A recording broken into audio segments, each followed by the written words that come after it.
Nipa 2 pen online. Hey, and that's a Nipa 2 pen hear me. Oh.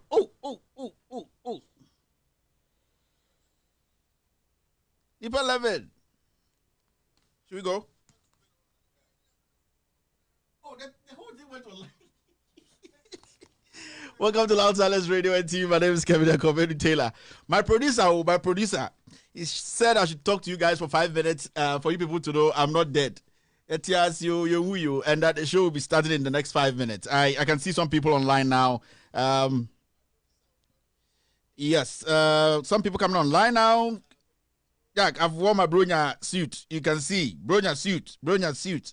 Yeah, so we're just testing the mic. We're testing everything. We don't want no sound people to come here and make noise. I can see Josephine Pepra Edubofo. Josephine Pepra Edubofo is online watching me. Like, how are you doing, Josephine? Abdul Latif Idris. Hi. Carla Johnson too is live. Piero is live. He's focused. Producer, you say what? Producer is telling me to tell you people that some people tried to hack our system last weekend. So we have an announcement for you today, and we're going to be directing you people to some new handles. So that's my producer. Today, we've eaten angwamo and poku nam. Jack, you're charging rough. Angwamo ni poku. Yeah, Jack, we don't care about anybody. We are not uptight like Elizabeth Granting. We are. Yeah, a few people online now. YouTube, they're online. Facebook, everybody's doing great. Yeah, I hope it's doing good. Me, I've eaten my angwamo and poku. You can tell me what you just ate this afternoon, and I'm going to tell the world what you ate. But you're listening to me on Loud Silence Radio and TV. This is not a biggie. This is not the official show. This is just the familiarization episode whereby I come in, tell you that we're about to start the show in the next 5 minutes officially, and then get you prepared for the show. Today we're talking about Galamsey. Hey, Solomon Owusu is in the flight. He actually texted me. His flight should be touching down in the next 15 minutes, and he's going to make his way straight to the studios of Loud Silence Radio. This is high tech. We're not kidding here. This is high tech. We're not kidding here. I can see Mariam Vandi is online. Haruna Majid is online. Richard Nutsuga is today. I have to do music, and do some dedication to some people. But your friend Kevin Taylor, because every USA, we must have born your ma. And you may be a comma Eric Ahin, and you may twice comma Nanekia Bolton, and you may twice use a comma root Boafu, Omina, Fangiomani, Ewo, Belgium. Na Mrs. Tabacco, so your friend Awuku Shatter Grammys. I don't know who your banner Bema. We saw and you may comma Jaspek Jack. Music. And I say, greetings from abroad. This is Loud Silence Radio and TV. Jack, if you bore we for nothing. Ujaya kwa. Yani your friend no boozing. No boozing. Usukra usa. We don't care. Yeah, I can see my people are so happy. The family is happy. I can see a lot of people laughing and smiling. This is how it's supposed to be. We are one people. We might have differences in what we believe in and all that. But at the end of the day, we're Ghanaians. We're brothers and sisters. And I keep telling people, never raise a hand or a finger against your brother or sister. This is where we meet to think as a family. Lots and lots of people coming online. Okay, so producer, you're going to take me off. And in the next 3 minutes, when I come back, we officially start the show. This is Loud Silence Radio and TV. Here, we separate noise from facts. Here, we separate facts from noise. Here, we don't dilute the facts. My name is Kevin Taylor. I'll be right back in 2 minutes.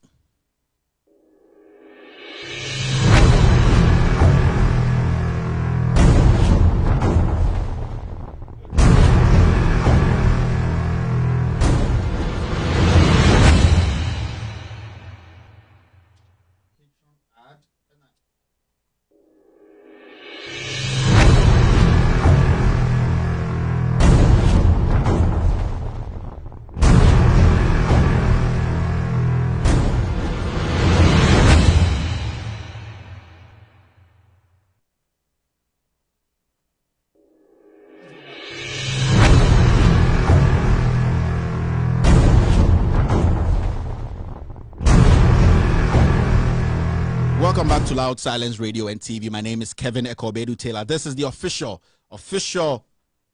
start of the show. Today's show is going to be a packed show. It's a one-on-one interview with Solomon Owusu. Everybody knows Solomon Owusu. We're going to talk about Galamsey. We're going to be talking about the missing excavators. We're going to be talking about the people who are handling Galamsey in Ghana. Have we actually won the fight against Galamsey? This is a tight one. This is the conversation you need to be listening to.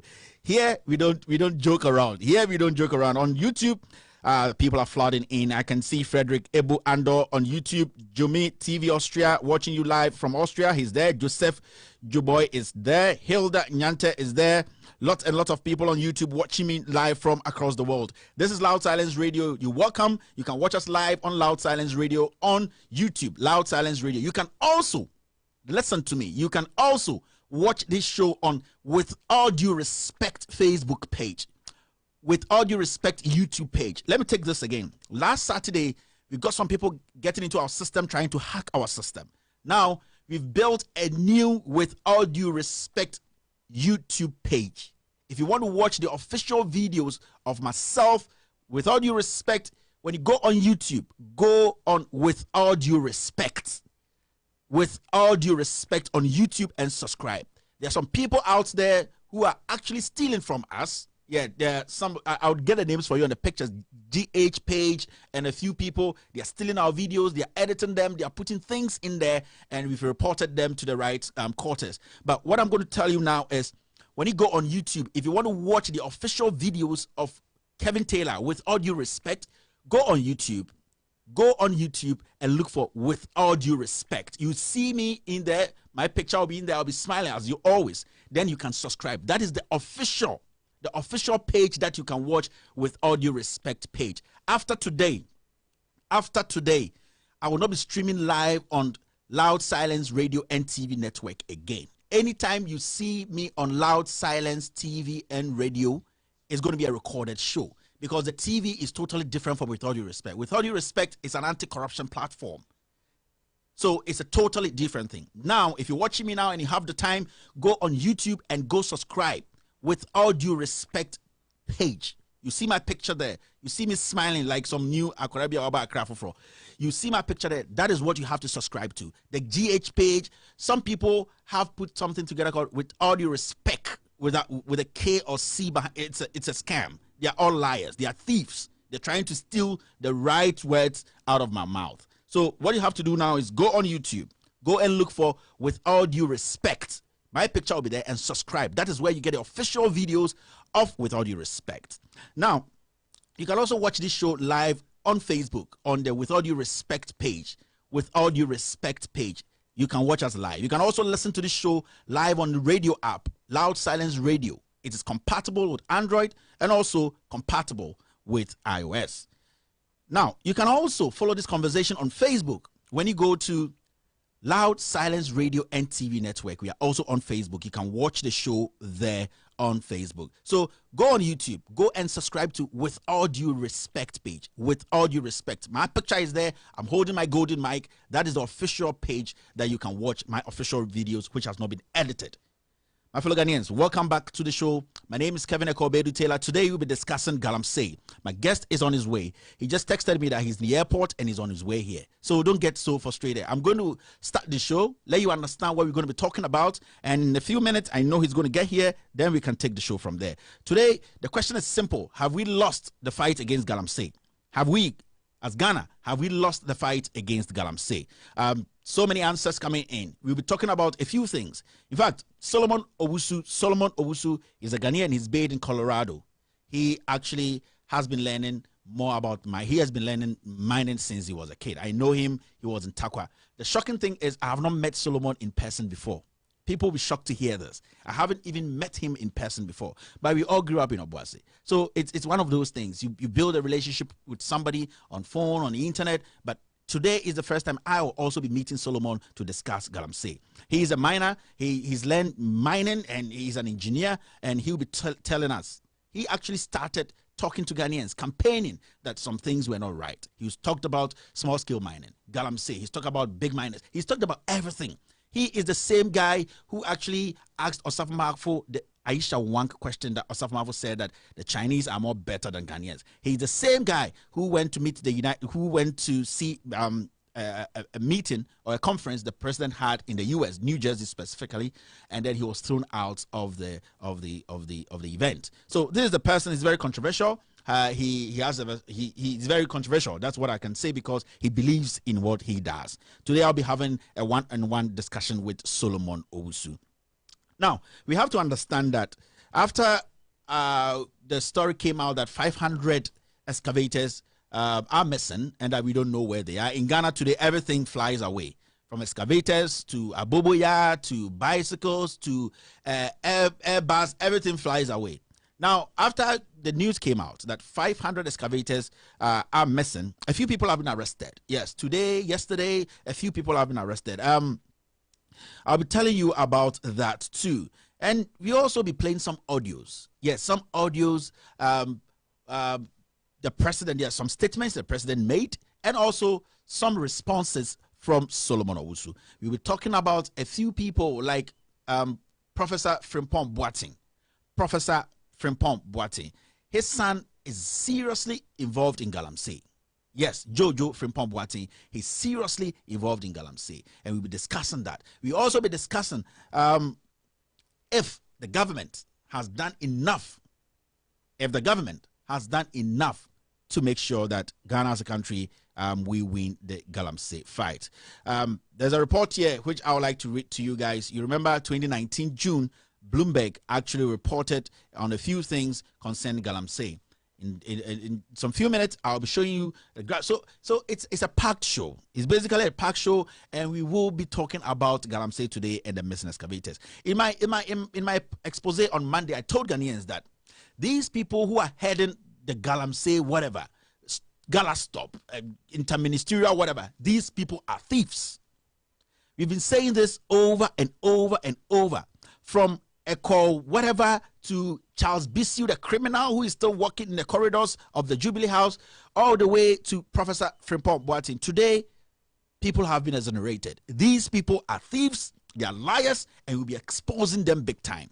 You know, they have taken advantage of the system. They've realized that we Ghanaians are stupid because we only believe in what the politician tells us. We are stupid because we have made tribalism cover our senses, and that we can ask serious questions and demand reasonable answers.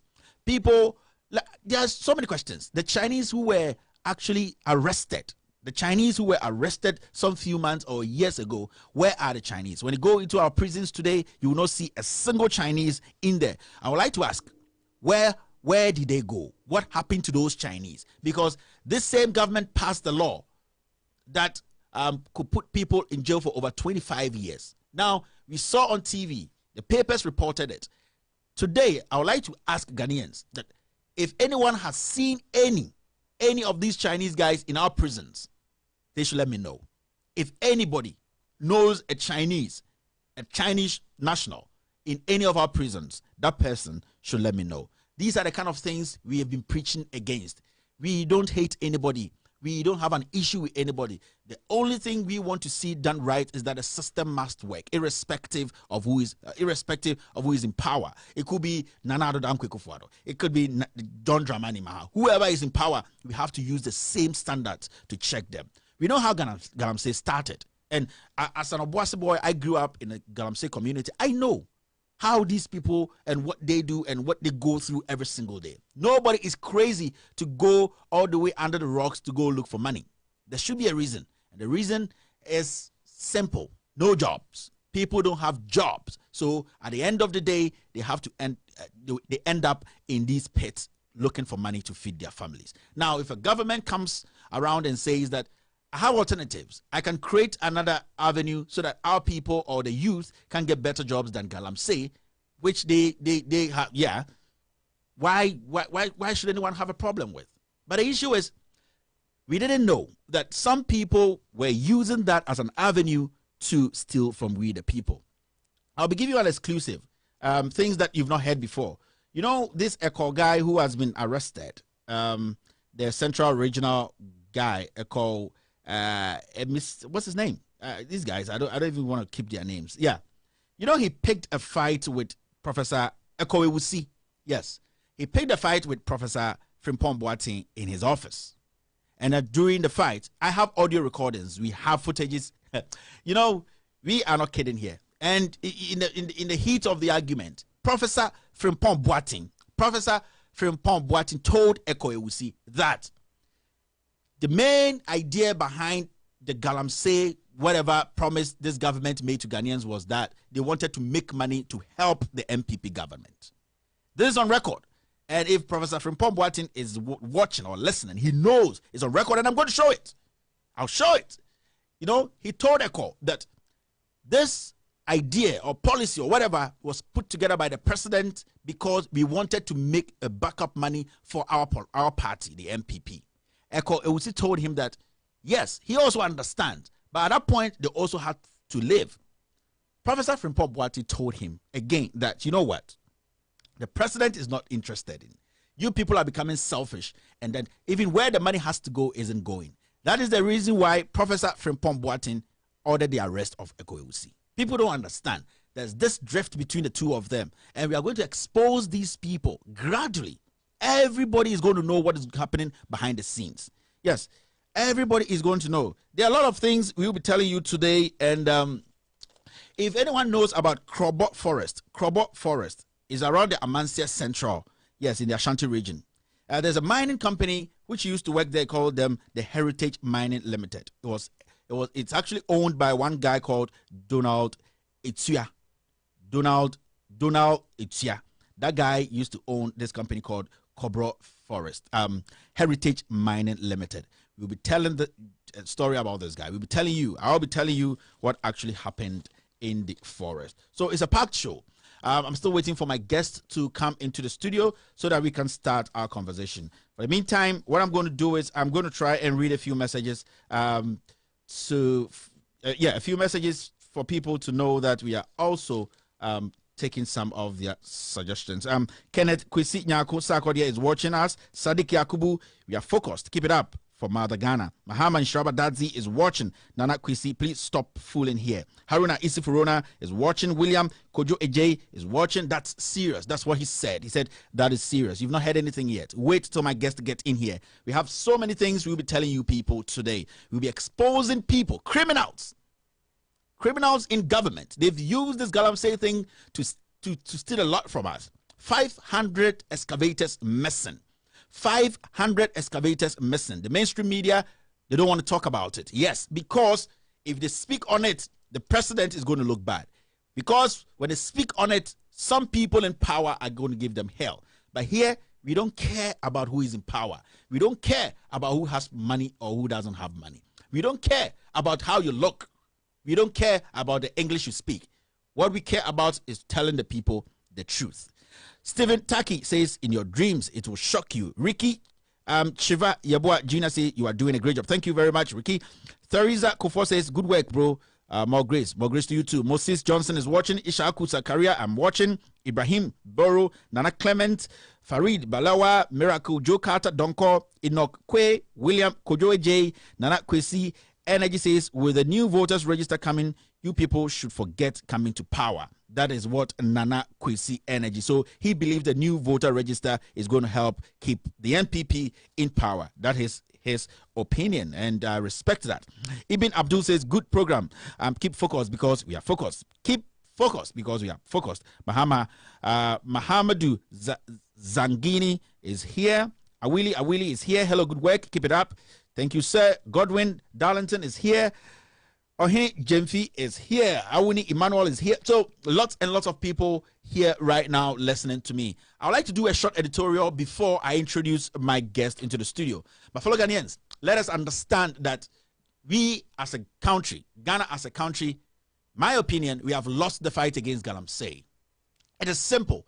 Today, 500 excavators are missing. 500 excavators. We're talking about $40 billion gone. Now in the news, lots and lots of things are happening.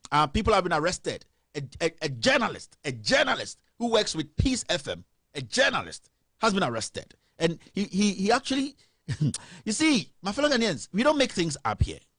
We don't. When this guy was arrested, he said so many things.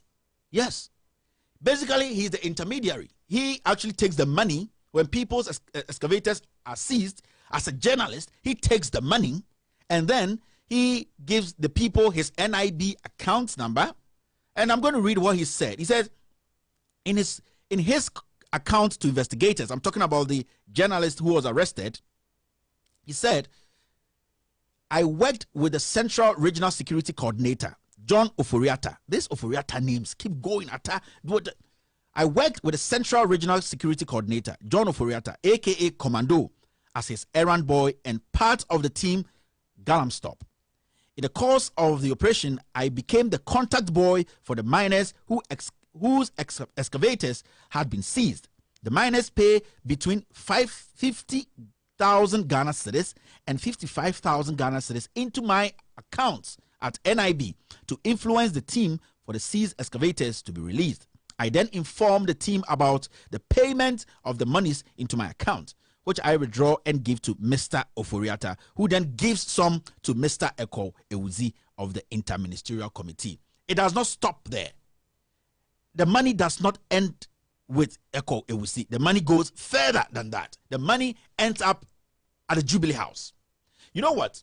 14 kilos of black gold was seized. We don't know where that money went. This is during Charles Bisu's time. 14 kilos of gold was seized, black gold. We don't know where that money went. I hope you people remember this gentleman called Ohene Jekum. You know, Mr. Ohene Jekum used to be the man who spearheaded this Galamsey. Not in a bad way. He was the man who was trying to make sure things were done right. This is the same man who went to Cobro Forest to arrest this guy, Donald Insua, the heritage mining guy. I want to ask Ghanaians, where is Mr. Ohene Jekum? This guy told Mr. Ohene Jekum that he was going to lose his job. In no time, Ohene Jekum was told to step down. He was told to step down by who? He was told to step down by the President of the Republic. Now, the reason why I'm making this statement is because sometimes people come out and they're like, yeah, the president does not know what is happening. He has no idea. The president is in the loop. I understand. You might not know everything, but what I can tell you, my fellow Ghanaian, is that Nana Addo Dankwa Akufo-Addo knows everything that is happening in Ghana. Majority of the thing, especially when it comes to gold and Galamsey. Nana Addo Dankwa Akufo-Addo is keeping Charles Bisu in the Jubilee House today as I speak to you. That alone should tell you that the president still wants to keep this boy. He still wants to keep the mess this boy did. He's covering something. The president, you see, sometimes people think, Kevin, why are you always on the president? Why are you hit? Because the president is in every single thing. What is so big for the president? No, as a president, you want to sustain your presidency. You want to go for another term. It's easy. This guy has been caught on camera. Charles Bisu. What do? Charles Bisu, don't come close to the Jubilee House because it's going to send some bad signals to the people, the public, the people who are going to vote.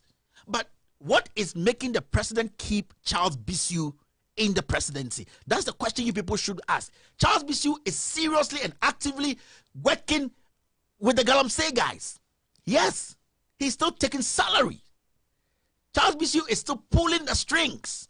These excavators that are missing, Charles Bisu knows about it. And people report the money to the Jubilee House. So sometimes when I hear people say that the president does not know anything, Jubilee House doesn't know anything, it's a joke. Ask yourself, why is the president still keeping Charles Bisu? Because he has the contact. He started the list, the email list. Charles Bisu has the blueprints.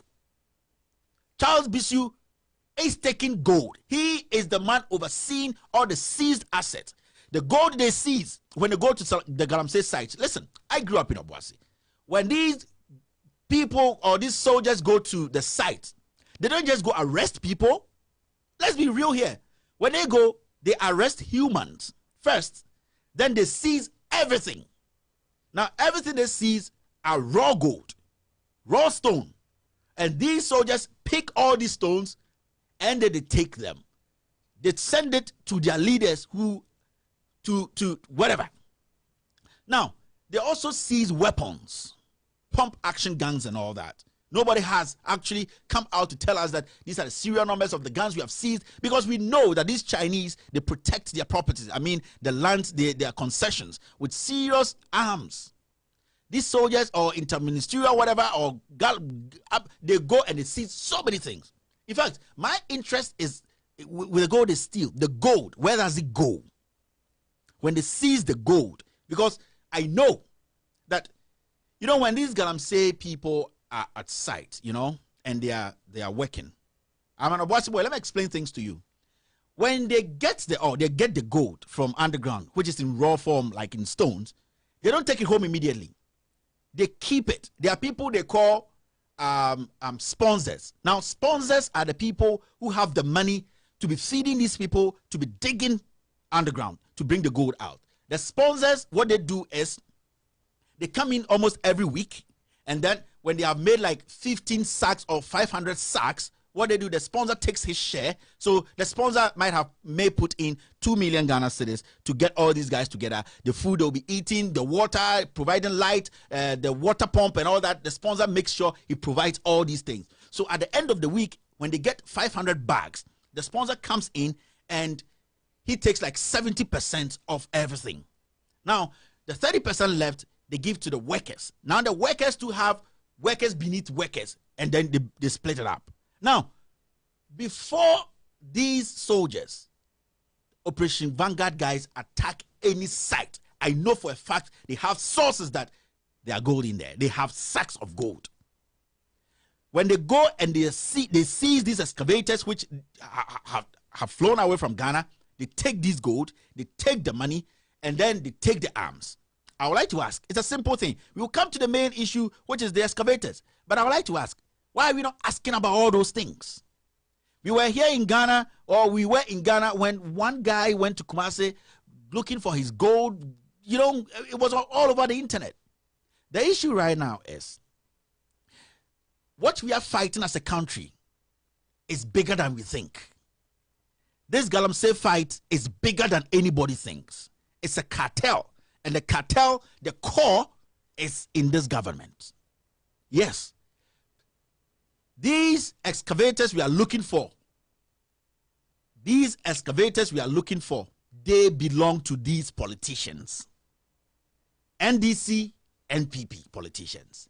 They own these excavators. They buy these excavators from Charles Bisu, Eko Ewusi, Professor Frimpong Manson, and the rest. But why are we speaking on Galamsey now? Why has it become an issue today? It is because this president, when he was in opposition, said that he had the magic touch to change things. He had a magic touch to make sure that Galamsey becomes something of the past. People came out to tell him, Mr. President or Mr. Aspiring President, it is not feasible. It is very difficult because, Galamsey or small-scale mining has been tied to the economy.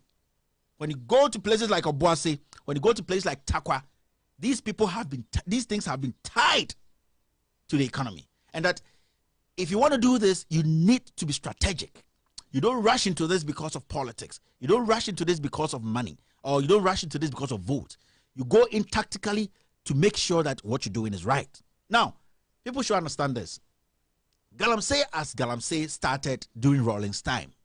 Yes, Rawlings actually thought that in his own head or his own senses, he thought that the bigger companies were working and making money. Anglo Gold Ashanti, those times, AGC. He thought that the community or the people in the community also needed to have access to this gold or to the fortune.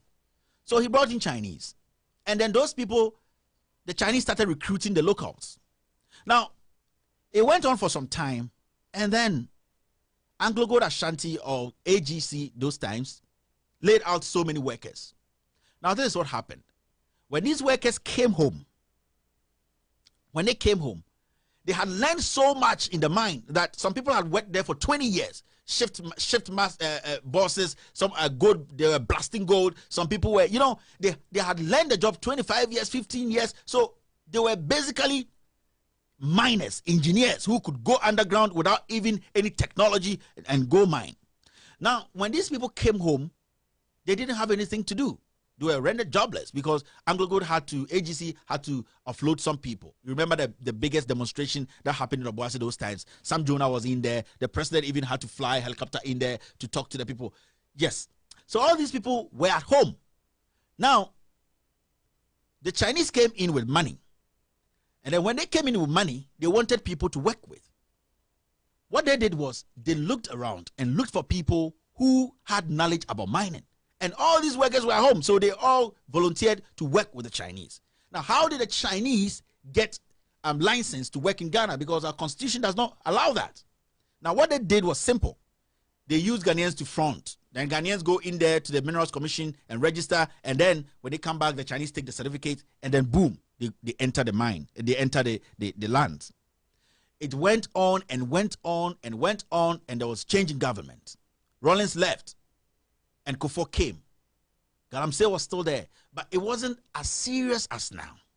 People were still practicing Galamsey. The government was fighting. Remember in 2006, there was an act. And then Mahama tried to implement that act. You know, you remember that. Kufuor's time, Galamsey was happening. Now, it went on and went on to Atamil's time.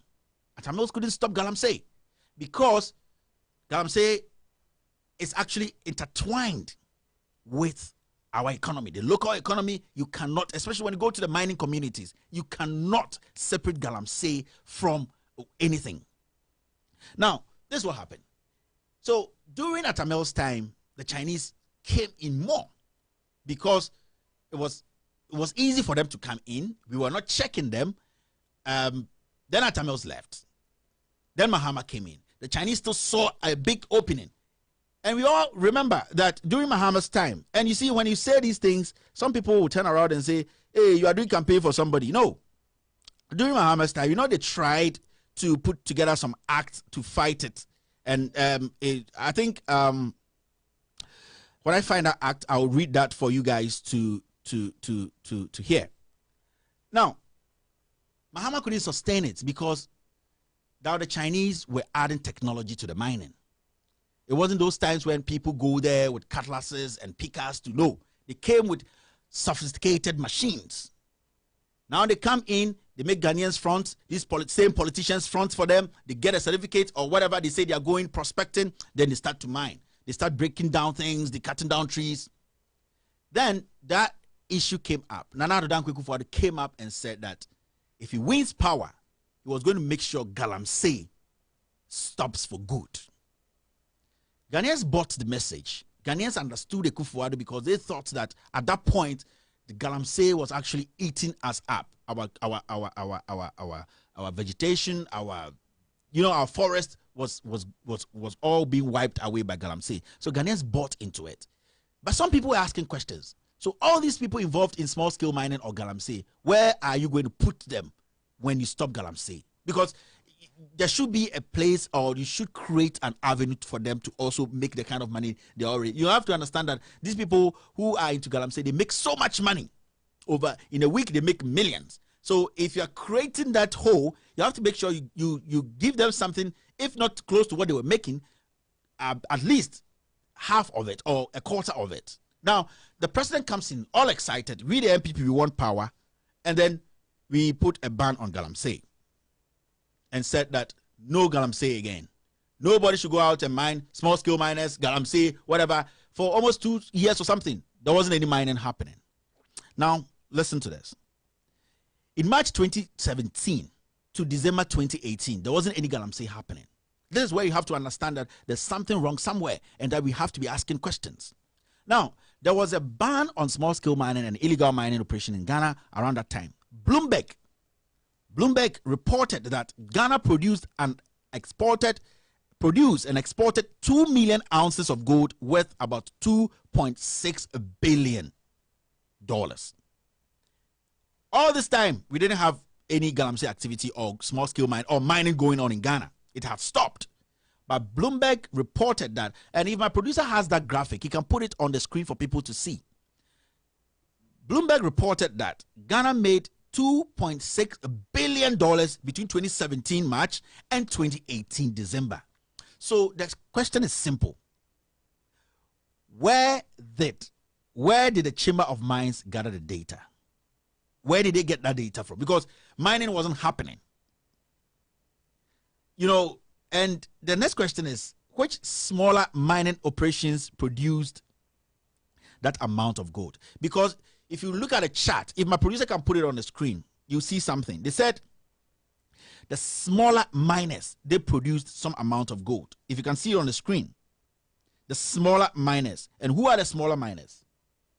They produce 2 million ounces. Smaller miners, they produce 2 million ounces. So the question is, who was the person producing? Which Galamsey people? Who was producing that gold? And how did that gold leave the shores of Ghana? Because from what we know, Galamsey was in fact, mining was banned in Ghana because the president said we had to protect our water bodies and all that. So that 2 million ounces of gold, yes, who produced that?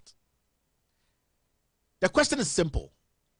It brings that all the way back to people mining when the ban was in effect. When they told us, or when this government told us that there was a ban on Galamsey, some people were busily mining. In fact, Aisha Wang was in Ghana mining every single day. In fact, Chairman Owusu till date is still mining.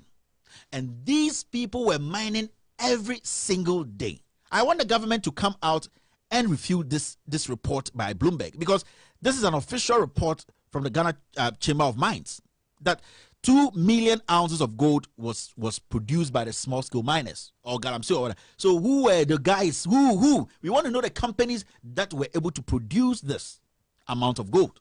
Yes. Who were the people responsible for the export? We just want to know. These are simple questions we need to be asking, because some people are taking us for food. They are taking us for a ride. Now, this shows that when they said that Galamsey has been banned, some people were seriously involved in Galamsey. Chairman Owusu, today I can say on authority that he is destroying almost all the forest in the Ashanti region, in the western region. And people know, people in Ghana know that this guy who cannot even write his own name, this guy who walks around with all his money or his wealth around his neck is messing our environment up. This guy is cutting down trees. This guy is destroying the environment. Chiefs and kings, they know that Chairman Owusu and his clique, they are still mining today as I speak. But nobody's talking about it. Nobody's talking about it because it is the MPP which is in power. Nobody's talking about it because it is Nana Addo Dankwa Akufo-Addo who is in power. That's why I keep saying that if anybody tells me, if anyone comes to you and tells you that the president does not know what is happening, the money they are taking, it's a lie. Akufo-Addo has first-hand knowledge about what is happening when it comes to Galamsey in Ghana. Yes, the Jubilee House, they have first-hand knowledge. You see, all the excavators we are looking for, the Jubilee House, they have a list. They know where all the excavators are. But you see, Owusu and those people they are arresting, they are tiny ants. These people are the tiniest ants you can arrest. I'm going to take a quick break. I think my guest is here. We're going to come back in the next 3-4 minutes, and then we start the interview. You're still listening to Loud Silence Radio and TV. My name is Kevin Ekobedu Taylor.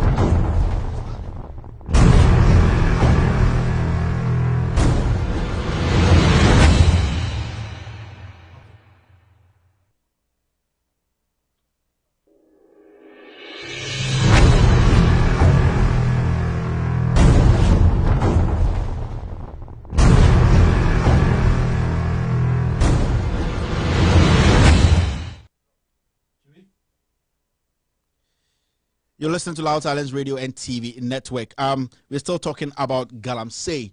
My guest should be here very soon. Yes, he's stuck in the airport and he's still going to get here for us to have that conversation. It's not a problem.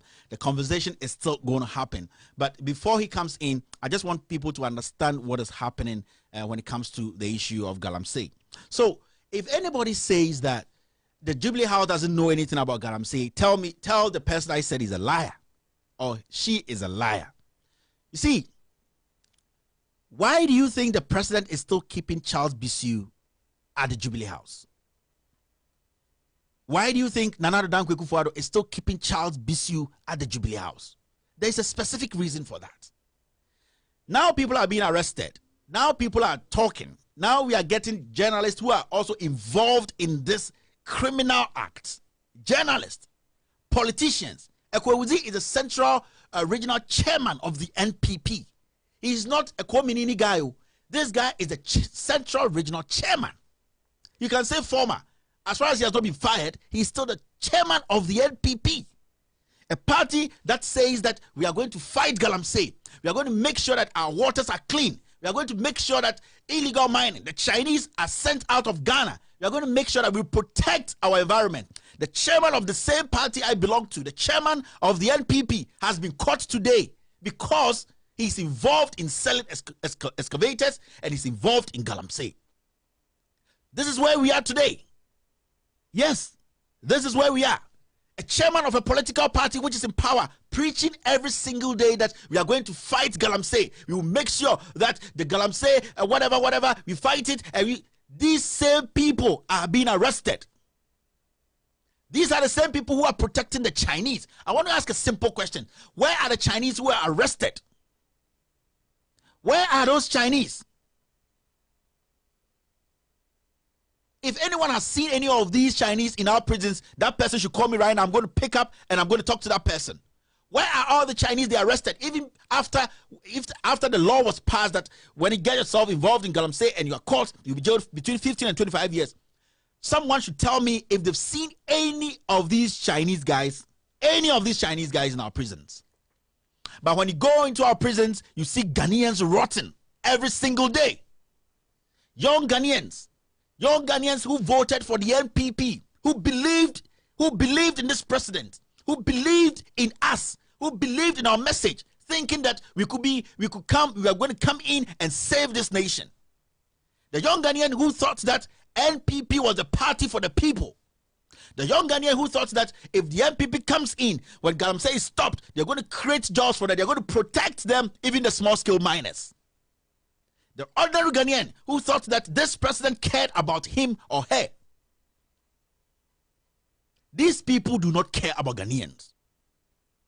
Today, Osafo Maafo, the senior minister, is walking around. His chest is out. He even wants the Attorney General arrested because he thinks we Ghanaians are stupid. This same person said that Aisha Wong is better than Ghanaians and that it's better we let Aisha Wong go to China than to live here in Ghana. And that it is better for Ghanaians to be rotting in jail, his own blood, to be rotting in jail. This man has a gray hair, and if I use some words against him, some people, some idiots will sit somewhere and say, Kevin, you are speaking, the words you are using are too strong. This is a man we have given power to, Osafo Maafo. Where is Helena Wang cutting down rosewood? This woman was arrested on camera. This woman was taken to the police station. I'm asking Ghanaians, where is Helena Wang? This is a government that said that it came in for you people, to protect you people, thinks about you people. This is a criminal cartel. I always say that this NPP government is a criminal enterprise. This is a government made up of criminals and thieves, ungrateful human beings who do not care about we the people. The president is the most ungrateful human being because Ghanaians would have left Akufo-Addo in the wilderness for him to look like an ordinary Ghanaian. But we are like, no, you have suffered. You have chased this position for years. We want to give you a chance because the way you are chasing this, you can make a change. Not knowing that he was just a puppet, he was just a greedy old man who only wanted wealth for himself, his dying soul, and his family. Today, his family is in the center of everything. The president has become a tyrant. People can speak because they are scared that this president and his clique, they will send people after them, or most of the time people are killed. And I can talk about Ahmed Swali. This is where we are today, my fellow Ghanaians. This is where we are. We are here because we have been so stupid in our heads that we have allowed tribalism to lead us. When Chemaun to me is digging the forest in Ashanti region, destroying the water bodies, if people are dying, it's not going to be selective. NDC is going to die. MPP, PPP, kill. Everybody is going to die. So why are we quiet today? To make such an ignorant idiot like Chemaun to me destroy water bodies and everybody is quiet, and we have men of God who come and sit on TV and on radio and they want to reconcile people. Are you people sick? Are you people sick as a nation? People are stealing from us. These people are still walking. 500 excavators are gone. 500 excavators. And we see nothing wrong with it. 400 Aboboya tricycles are gone. And then another Dan Kwekufuado. This is the man who said he was going to protect the public purse. See the amount of money he's given to his in-law. And you get some people defending this. Thieves all over the place. Thieves are comfort where if you fall. There are thieves all over the place. They're scrambling because the president is weak. They know he might not even live through his second term if he makes it. So everybody is grabbing. Where did we go wrong as a people? Where did we go wrong? And we can't say these things to each other. You go to the villages, people can't get water to drink. A whole president sits on goes to a national event, lie about Ankobra River. If my producer is listening, we can play that video for people to listen. He lies through his teeth. A president almost close to your death. You lie. Why? And you want me to come and sit here and say, Mr. President, 444 Nana, am I sick in the head?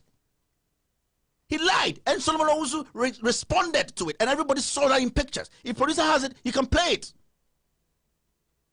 This is where we are as a people. We are so hypocritical, we are so tribalistic, we are so stupid, we have allowed maggots to enter our heads and we have forgotten about the issues. We are chasing goose because we are stupid as a people. Yes, producer can play it. We are stupid. This is where we are today. But producer will play the video and when I see it out, so that's the thing. In Ghana, the whole president address this issue. Lie about things he has not done. On small-scale mining. If a producer wants to play it, I'm going to shut up for a minute for him to play that video, and then after that he'll play the response of Solomon Owusu. On how to sanitize the sector. Producer, if you're ready, let me know. In the future, small-scale mining would not damage our environment. Okay. We had to train some of the small-scale miners in responsible mining and find alternative livelihood resources for others who were engaged in illegal mining. Our efforts have begun to yield dividends. Some of the heavily polluted rivers are showing signs of being restored to health. And recently, there was a lot of excitement. Fish were seen again in one of the most famous rivers of our country, the Ankobra River, after many years of turbidity. We are determined to strengthen the regulatory framework for mining so that illegal mining, i.e. Galamsey, does not reappear.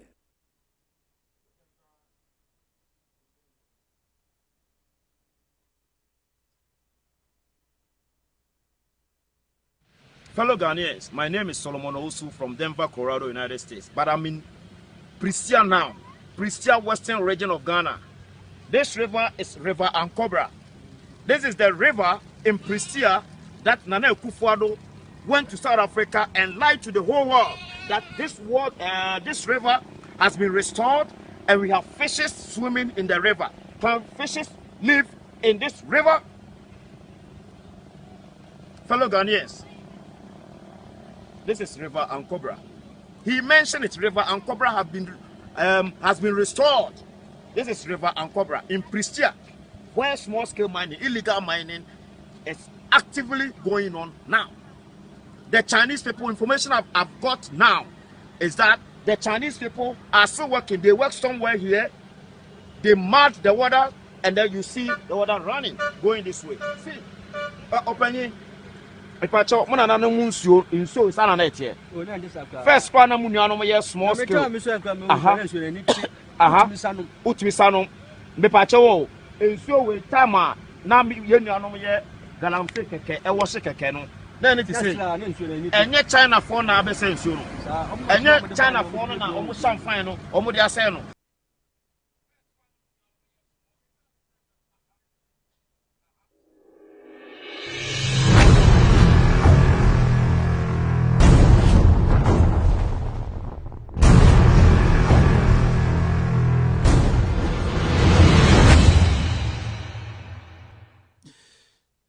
You're still listening to Loud Silence Radio and TV. That is it for that. The president lied on an international platform. Yes.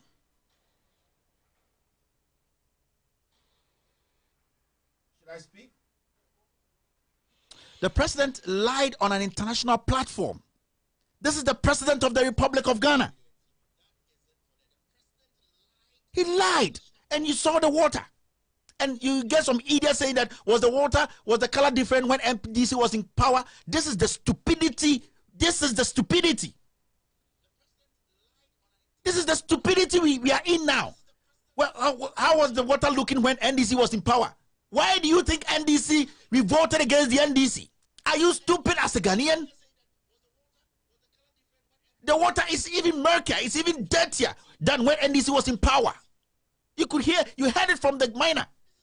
And you get an ignorant idiot who pulls a table before he sleeps. A person who sleeps with his mom in the same room, he can't move out because he does not have a job. And he wouldn't come out and speak and say that, you know what, Mr. President, this government is a waste because I didn't get what I was supposed to get when you told me that and I voted for you. But he's on social media, such an ingrate and ignorant idiot who pulls the table before he sleeps, or treat table, Asanawada, but he comes on social media because Santifor, so we will still vote for the MPP. Are you sick? You think we do this for ourselves? We're doing this for people in Ghana to see the young ones get jobs to do, to make sure the system works. So that the system will work. When the system works, nobody can take advantage of us. And you see somebody, only a Juma cry. Only a Juma. Okwanopa, nema meduane no akofedi, no dinima mechi, na ye can say, let the people give you jobs. The people, the promise they made, let us make sure they fulfill it. Not Jimmy, call Jimmy. You come and sit on social media. Go buy 10 Ghana credit, call radio station. Are you sick? At that point, you're not thinking as a human being. If you're going to refer everything to the NDC, then you are stupid and equally as an animal, because why do you think we voted against the NDC?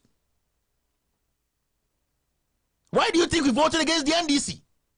School, you don't have basic human common sense. You don't have it. You don't have it. A youth, you are in your 20s, you are in your 30s, and you can't even tell me your plans for the next 5 years, 10 years. Basically, you have no life. Basically, you have no life. From Aviaquanta, which is required to adjust. We are now for oh Jack, Unsimo Santase. Jimmy, why are you not speaking up? Why are you not speaking up? And I don't blame these kids. I don't blame these people, because the leaders, they have failed us. President Kufuor has basically become so mute. He can't speak because he is scared that when he speaks against the Kufuor and his gang of criminals and thieves, they'll come after him. So the older ones have become quiet. Anane is quiet because he is scared that they'll come after him. Impiani has become so quiet or slow. So if you people are quiet, then we don't have a party now. A party chairman involved in serious Galamsey in the Western, in the Central. And you people are not saying anything. And what President Kufuor, you want to tell me you love Ashanti? You love Ashanti region? You don't love anything there. You don't love the people because you want to see them die. That's what I can tell you. Because if says Chema won't to meet Kumasi, now say he's doing Galamsey, he's messing the water up. People are dying. They are using chemicals. And you are sitting in Accra and you say you love Kumasi, we love the party. You are a hypocrite and you are a liar, President Kufuor. I'm telling you this. None of you have come out to speak. and you know what is happening. Today we have lost the MPP, the principles that govern this party. We don't have it again because we have allowed thieves and some clique, some tiny human beings to take over this party. We have lost the party. And when we the young ones speak, some idiot will come out and say, you don't respect. An idiot will come out and say, you don't respect. That's why I keep telling people, it's about time the youth, you started speaking up. As I speak, doomsaw is happening. Nobody's talking about it. It's why? Why are we not speaking on it? Kumasi, people's businesses are collapsing. They know the suffering they are going through. Go to magazine and see. People can't even turn on machine. Doomsaw is happening. Everybody is quiet. Yeah, Santifo. Yeah, Timani, yeah, woo. Sane de ya Santi Kotoko. Today, see a Santi Kotoko. Kotoko should have been bigger than Manchester United. It should have been bigger than Real Madrid. Sycophancy, hypocrisy. We don't tell each other the truth. Oh, yeah, better. Yeah, and then you die in your vein. You die in your ignorance. This is what I have been talking about. The same applies to the people in the Volta region. If things are not happening, it is our stronghold. We have to vote for the NDC. Chianichi, we will vote for NDC because we are Voltarians. That is what I'm talking about. Galamsey is high. It is killing us. Ekufuado, this government, they have lost it. These people are greedy liars, greedy thieves, and we have to come to terms with that. And if they are not going to tell you on Joy News, they are not going to tell you on City News, on GH1, on Asempa, on Adum, Kevin Taylor, I will tell you in your face that this group we have in politics today, this group leading us today, they are thieves and they are criminals, and we have to take this party and this government from them because they are liars and they will destroy this country. This is the only time a journalist, people call a journalist and tell him and tell her and tell him that, hey, be careful, these people are dangerous. This never happened under any regime, even under the regime of Rawlings. This is the only time that people pick phones and call journalists and be like, you know what, these people can kill, they are evil, be careful. When the people start to fear the government, you have to understand that that is the beginning of the end because it is being ruled by a tyrant.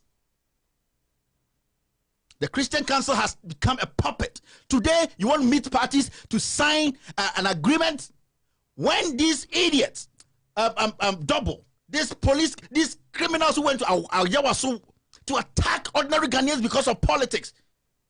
When after the commission report, the president threw the paper away and brought out what he liked, what did you people say? You people think we are fools?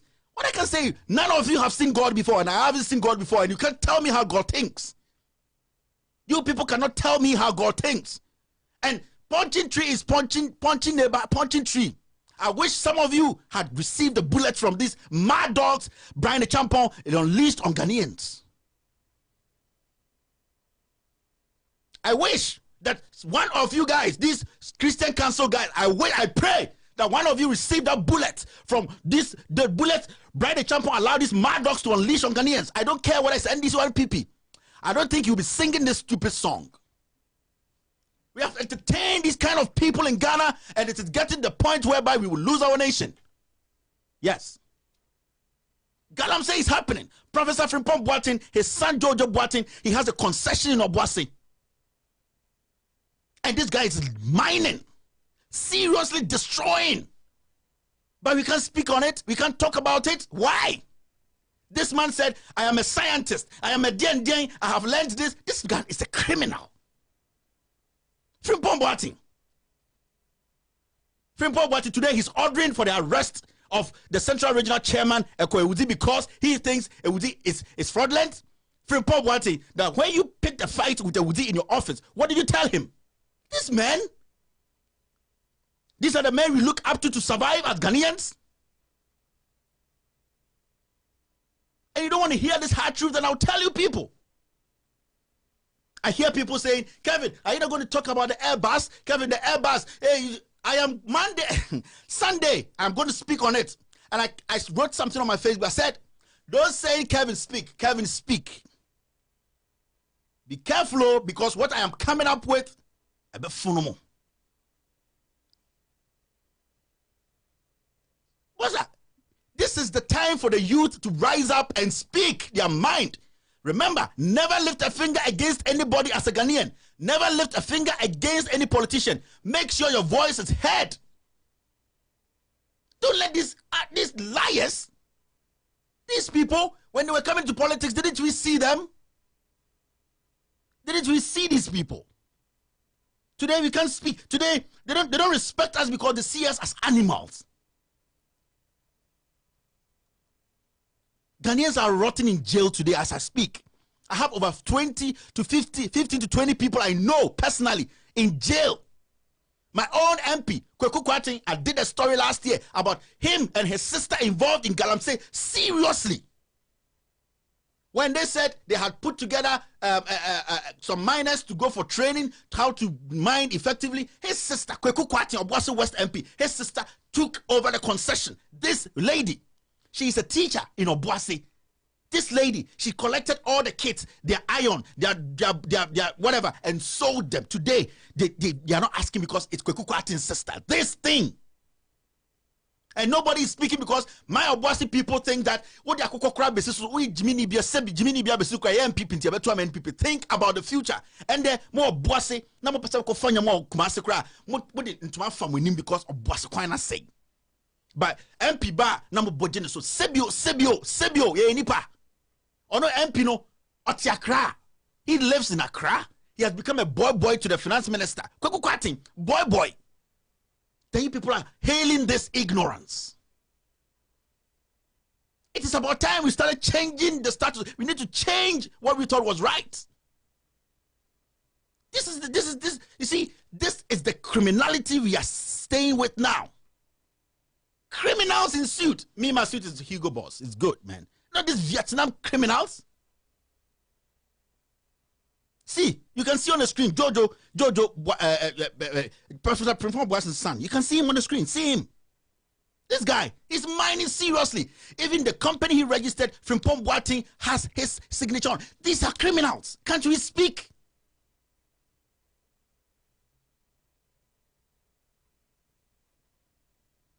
Can't we speak again? What happened to us? What happened to us as Ghanaians? Why are we so dumb? Why are we so stupid? Can't we see we are losing this nation? And I always speak to my people in the Ashanti region. You are my focus. My people in the Ashanti region, we are the problem because we led the campaign to bring these criminals into power. And we have to lead the campaign to make sure the right thing is done. That is my focus. Because Sebio, yenene kasem in Guasia de Mfatoka Niba. And a Sebio Okwasia, any Tian Bemaswa on Kim. We have to focus as a people, the youth, Ghanaians. Let's focus and forget about today. Journalists are involved. They are intermediate. They are involved in Galamsey. Journalists, Peace FM journalists. Damn it. And this person will come and sit on radio.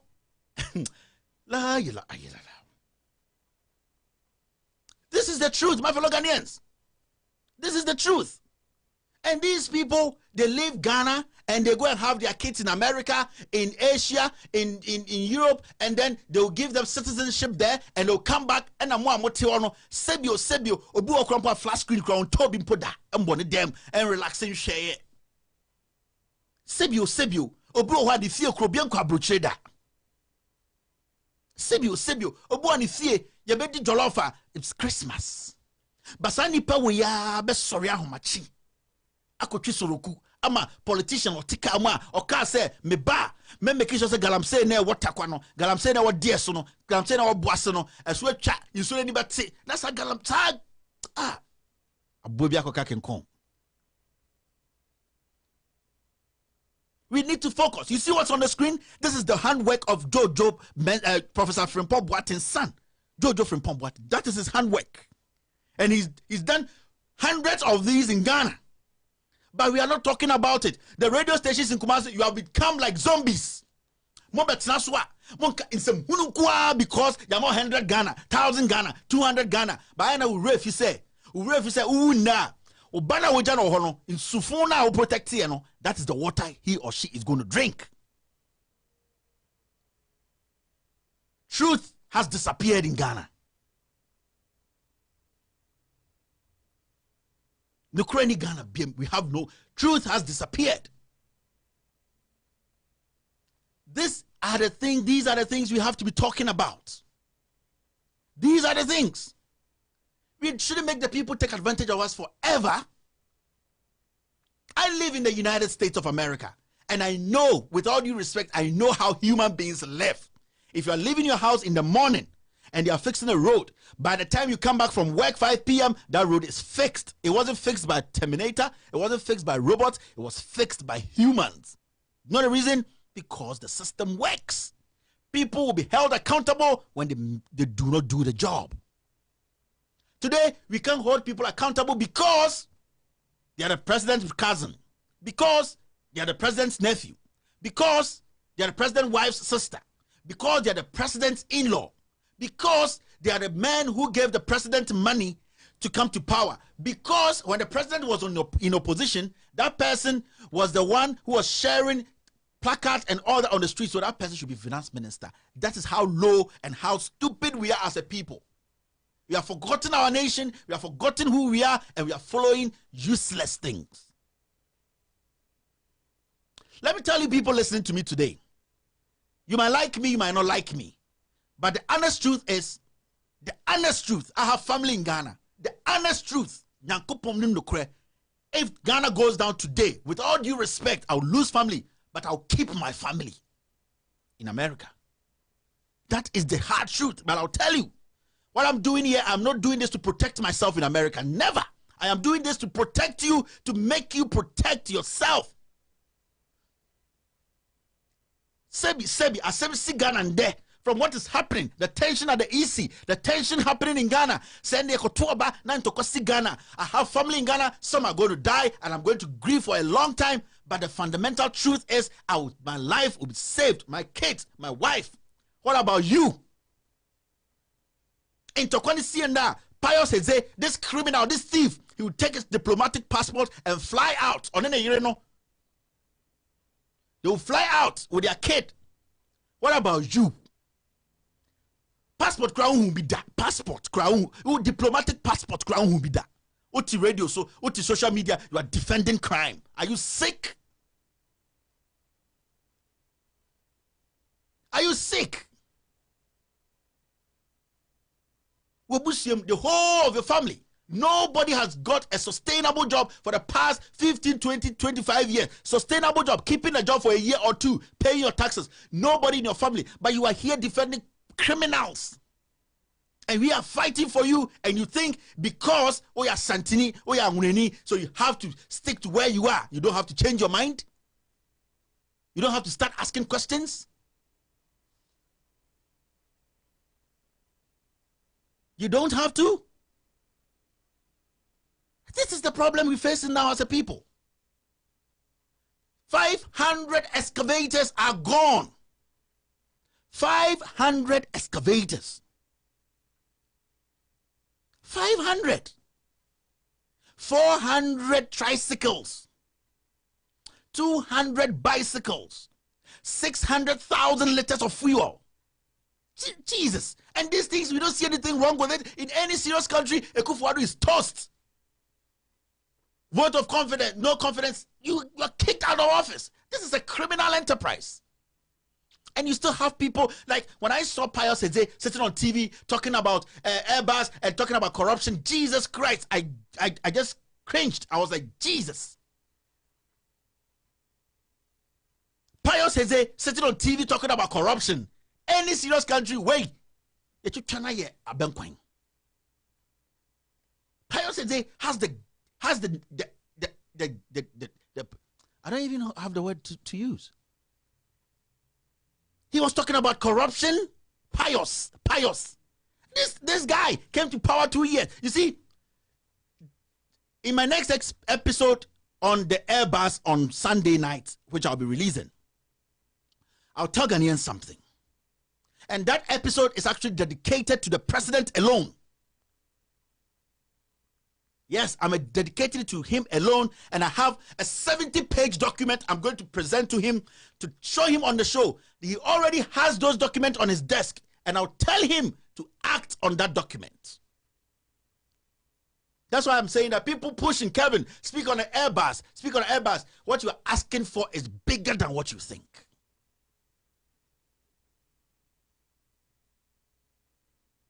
What you people are asking for is bigger than what you think. It is time. This is the time. Jane Mensah, look. Sometimes I don't even want to talk about EC. Today, see thousands of Ghanaians on the street. They are dissatisfied with the way she is managing. Everything Jane Mensah is doing is simple. She wants to rig the election for this president. She is a puppet on the lap of a midget. Jane Mensah is just a puppet, and she does not care because she does not have any soul. She would rather see this country go down. This person, every Sunday, don't sorry them. No wonder a president wants to build a useless, unreasonable cathedral. Comfort cathedral. You fly all the way from Ghana, you come to the US, you come and take money, you don't tell anybody how much you got, and I suffer from penny for DNM. And you want me to come and sit here and say, cathedral? I will be sick to do that. These are the people. We are at the end. We are at the verge. The president knows that he's lost the popularity he had in 2016. He knows it. Ekufuado, when he's driving around, he knows. They come to him, they tell him. His wife tells him, Mr. President, Ghanaians don't like you again because of some of the things you are doing. He knows. His only result is to make sure that he rigs these elections. He's power drunk. He acts like a tyrant. He does not take suggestions. He does not believe in anything anyone says. This kind of person cannot rule. He is not a leader. He's just a politician who took advantage of the people to lead. And then when you speak, I said on Sunday when I release the Sunday episode, I'll send you copies of that document, and I expect you to send a bench warrant. If you really care about Ghana and you say you are the cleanest judge in Ghana. Now that we know that you can sit on your bench and send a bench warrant, I will send you a VIP seat to send a bench warrant. What are we doing to ourselves? Anybody can be a lawyer in Ghana, interpret things anyhow. This drunkard. He goes after me, he goes after my wife, he goes after my wife. Somebody like this, MPP is not like this. That's why I say I blame President Kufuor, I blame Anane, I blame PNE. You people are cowards. And you have made these people they've taken the MPP from you. You have no MPP now, and you people, you'll be slaves in your own home. I'm telling you for a fact. You people will be slaves in your own home. The young ones, when the gunfire starts, they will run and leave you guys alone in your homes. If you guys don't speak today, you will remember me every single day. I say, President Kufuor, if you don't speak today, you will remember me every single day. Anane, you will remember me. In Piani, you will remember me. Alan Tremantin, you will remember me. I say, when the time comes, the young ones will pick guns, they'll pick knives, they will come to you people. You people are refusing to speak. You know what is happening. It is better to die as an honest speaking man than to die as a coward.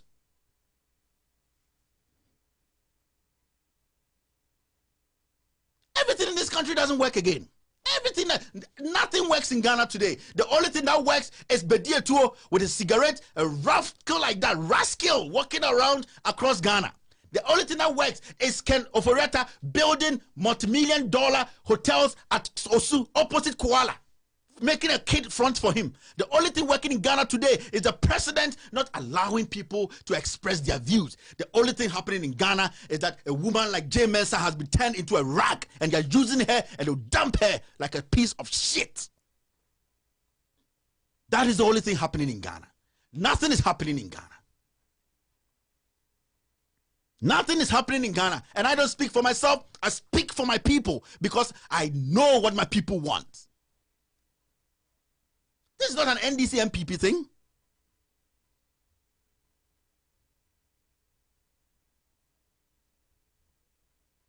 You don't like me, so what? Me too, I don't like you.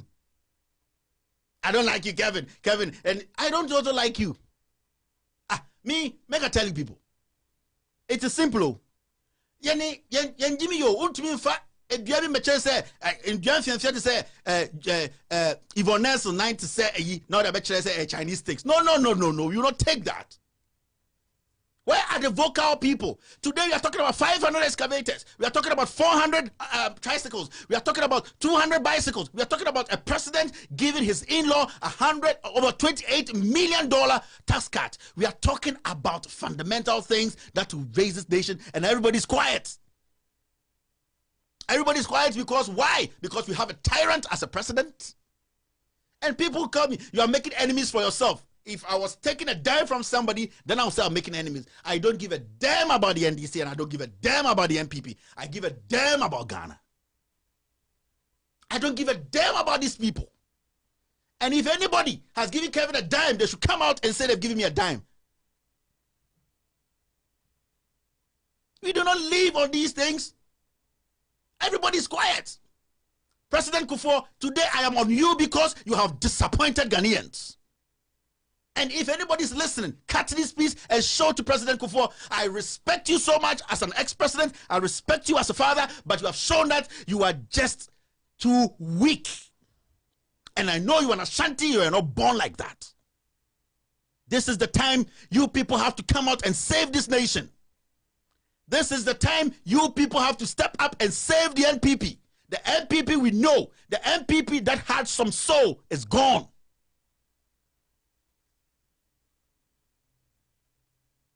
The NPP that we know that had the soul is gone. Today, you can't mention this Achim clique. You can't mention NPP. This Achim clique, it belongs to, the NPP belongs to Kufuor and his clique of criminal enterprise. Today, Alan Chamanti, when you go to Kumasi, Oko Kumasi Krana say fan club, omo ye party crowd, to me call because you are scared Kufuor will victimize, will come after you. You are men, you are cowards. I don't know the kind of boxer shorts you people wear. Maybe it's Whitechapel. Because you people are cowards. Alan Chamanti, you go Kumasi, when you go to Kumasi today, or fan club to me invite you to come to a party, you can't go because you are scared Kufuor will be angry at you. And you want to lead? You are a coward. You want to lead?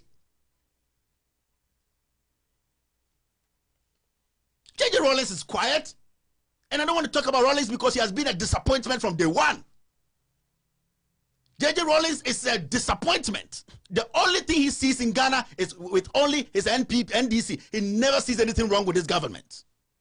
JJ Rawlings is the reincarnation of Kukubaku.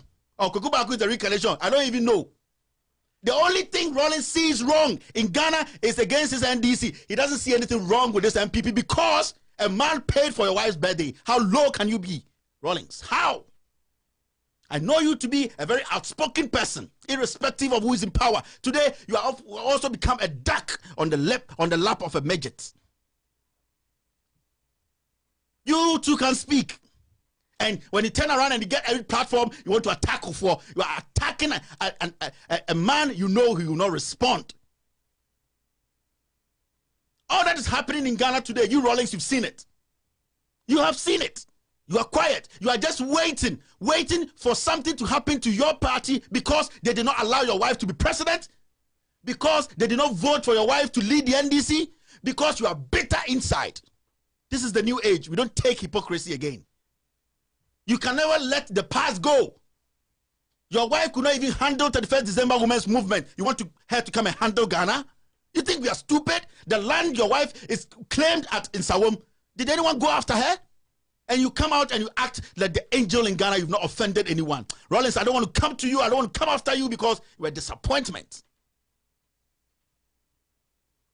What kind of country is this? We have no leaders. We have no statesmen. We have nothing.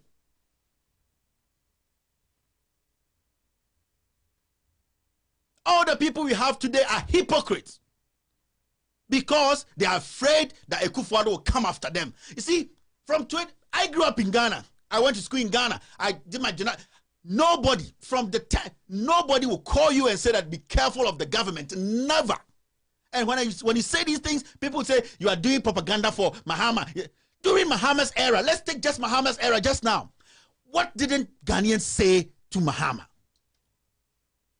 a riffraff of abroad JTC could attack Mahama. But it was fine because Tenny. Ladies and gentlemen, my producer just told me that Solomon Owusu is in the studios and that I'm going to invite him into the studio to start the interview. You're still listening to Loud Silence Radio and TV. My name is Kevin Ekobedu Taylor. Give me 2 minutes. We'll start the interview now.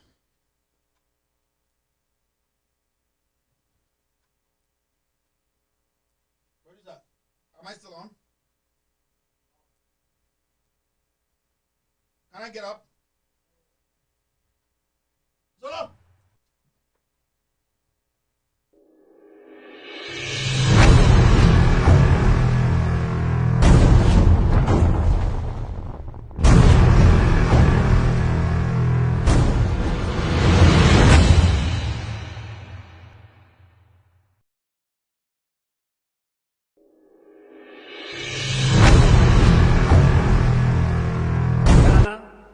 We moved to address this issue by initially placing a 2-year ban on small-scale mining upon my assumption of office in January 2017 in order to fashion and implement policies on how to sanitize the sector and ensure that in future, small-scale mining would not damage our environment. We had to train some of the small-scale miners in responsible mining and find alternative livelihood resources for others who were engaged in illegal mining. Our efforts have begun to yield dividends. Some of the heavily polluted rivers are showing signs of being restored to health.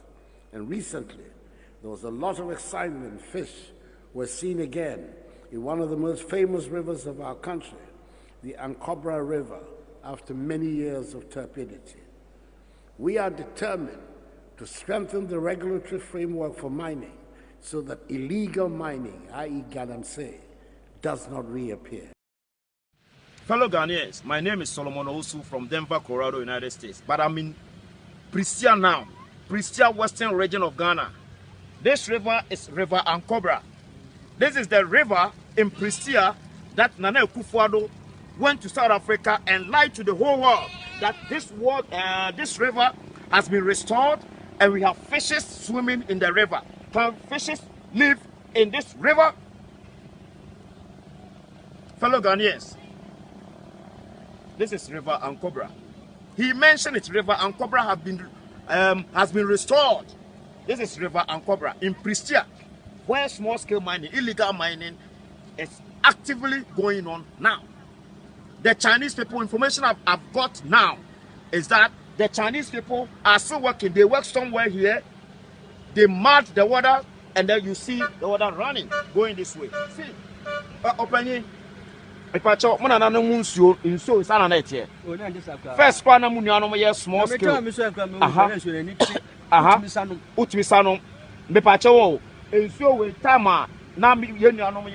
Galamsey keke e wash keke no then it is enye China for na be say nsuro enye China for na omo samfan no omo de asay no.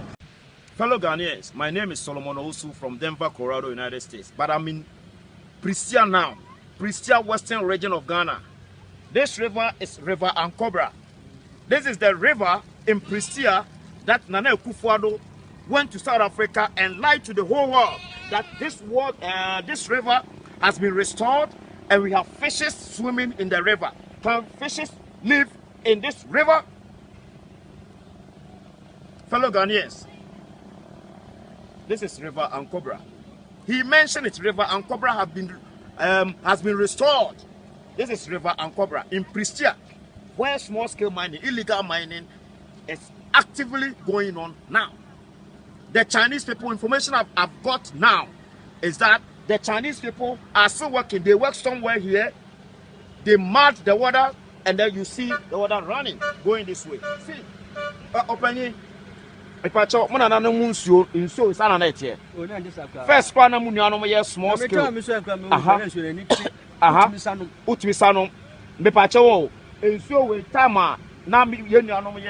Galamsey keke e wash keke no then it is enye China for na be say nsuro enye China for na omo samfan no omo de asay no.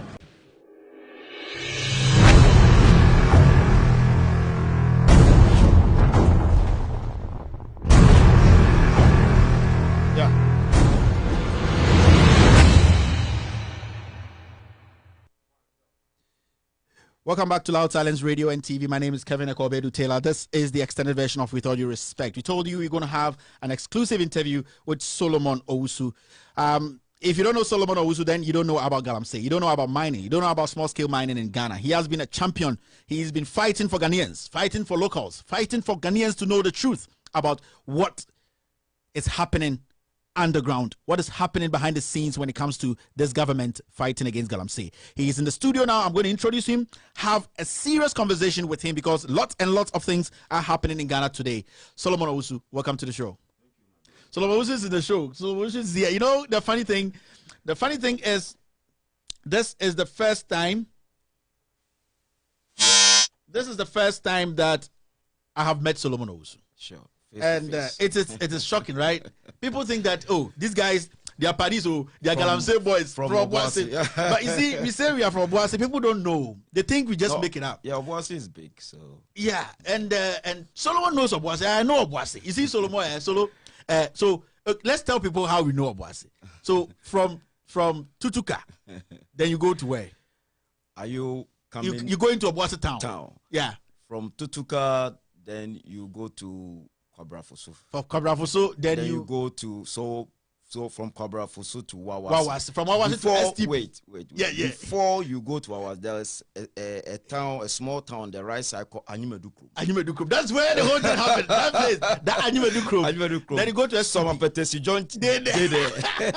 Then you go forward a bit, and on your right, the PTP. On the right. Goldfinger. Goldfinger. You don't know that. Okay. I'm going too fast. You go forward small from St. Joseph's School. Yeah. You go to AGC Club. Okay. On your left, that is Wawasi proper. Then far left is Creaky. Then you go forward. Then you go to the roundabout. Yeah. That is where we have. No, you pass through the convey. Yeah. Then you go Fagum. You go Fagum. Fagum is the main. Yeah. That's where Fagum. people used to pick the buses to whatever to the shafts and all that. Yeah. Then you go forward small. You see the Methodist Church, Roman Church. Roman is Oh. down. But and the Standard Chartered Bank is opposite the Methodist Church. Commercial Bank. Yeah. That's where the statue is. Remember that statue? The statue. That's the roundabout. Then right there is post office. Then you go down a little bit. Then Central Market. Then the market. Then you go there. Then you go to Auntie Julie's clinic. Then you go to Auntie B. Auntie B is my school. Yeah, Auntie B is school. But in the market itself, there's a story building. It could be Auntie something clinic in the market. Now ice cream can be ordered. So ice cream can join. Some ice cream very thick. Where there is a taxi rank. There's a taxi. And you name taxi rank. So you are a G. Then you go forward. You go Mangwasi. So against people who are watching us today, we know the town. We are not just. You think we are in America, so we've forgotten our place. No. We don't forget. We know our roots. We know our roots. That's the thing. So. People, I see people are writing so many things. There's a lot of people online now. They're shocked. Yeah. Solo is here, and we are going to have a serious discussion. Today, we're going to be talking about Galamsey. The question is simple. The topic is, have we lost the fight against Galamsey? Have we, as a country, lost the fight? Yeah, obviously, everybody knows we've lost the fight. And then the evidence. Yeah. Do you have the first evidence? Oh, okay. Yeah, you can use the headphones. Yeah, you can go on. Yeah, so the first evidence is the fact that the Ghana Water Company came out to say, hey, we are going to shut down our plants because we cannot use the polluted water to generate the water that we need to drink and use for other purposes. That is the first evidence. The second evidence is the fact that the equipment, especially the excavators that were seized, were rather, instead of making it locate at where we need to keep them and wait and do investigations, they send it back to the Galamsey side. So it's like everything was cyclic. Instead of addressing the issues, they were addressing money. We're addressing money instead of issues. So, and we have a lot to talk about that. So as a mining engineer, and God being so good, you grew up in a mining community. I'm going to let you explain the types of mining. Because, some people get it wrong. oh, is Galamsey the same as small scale mining? Is small scale mining as the same as big scale? You know, so before we start the conversation, let our viewers or listeners know the difference between the kind of mining. Thank you. You know, when you talk of mining, yeah, we have small scale mining. Let me start from artisanal mining. Okay. Where we don't use the sophisticated equipment to mine, like excavators, bulldozers. No, we don't use them. So that is artisanal mining. Yeah. But do you know I've done artisanal mining before? Oh, me too. Obuasi. Shanking. You see, when you put they build a small table, the water passes through it, you shake it. It's called shanking. Let me explain to you. Explain to me. And give you the terminologies. All right. They have a wooden structure tilted like this called spose. So the spose, we put blanket on it. And then we wash the ore. Yeah, from the top. You know, gold is heavy. So as it's moving with the water, the metal gold will be left stuck on the blanket. And left on the blanket. And then the ordinary sand will wash away. That is why after we remove the blanket, wash it in the bucket, shanking. Then the gold will concentrate in the bucket. Then we use mercury to pick it out. That's the artisanal. Okay. And then we have the small scale mining. Okay. That is where it started from, I think, 2004, 2005, that way. Yeah. That they use excavators, dozers to mine instead of small, artisanal small way. Yeah. They mine it in a large way. But it's not up to the major mine, which is the large scale, like Goldfields, Newmont, Anglo Gold, and all that. They operate large scale. So we have the artisanal, small scale, and large scale. The artisanal is informal. Okay. It is illegal. That is the Galamsey. And then the small scale is the license mining between the artisanal and the large scale. Okay. Yeah, let me put it that way for people who want to know. So the large scale is the one that's major companies. Anglo Gold Ashanti, so Takwama, yeah. And then in the operations, that's the type. But the operations, we have the surface mine, the underground mine, and the alluvia. 3. The alluvia is the one they do in the water body, which is banned in Ghana. Okay. But the Chinese guys are still engaging in it. That is why our water bodies are polluted. I'm telling you. And they put all sort of chemicals, cyanide, mercury, and they generate arsenic. In the process, it generates arsenic and some sulfides. So fishes cannot live in that water, in that polluted water. And then when it comes to the large scale, they do it in a more formalized way. The large scale go for, they build their plants, they reclaim the lands, they make sure the cyanide that they use is not, drained into our water bodies and all that. And there are rules and regulations, and international bodies watch, and they go to assess their performance and give them certification. Okay. And they use that certification for loans and all that, and they convince investors that they are mining in environmentally friendly manner. Unlike the artisanal and then the small scale that we don't have any regulatory body that goes there to check what they are doing. So this brings the question. What is the difference when the government actually came out to say that there's a ban on mining? Was a blanket on all mining or small scale? So that's where people started getting confused. Sure. Was the ban on small scale or was on all mining activities? Yeah. Because I'm saying this because we are going to talk about the report that Bloomberg brought out. Sure. Saying that small scale miners produce 2 million ounces of gold. Sure. So that's why I'm asking you this question. Yeah, thank you. And if my producer is listening, you can put that document about a chart on the screen so that Solo can explain it well. Sure. Thank you.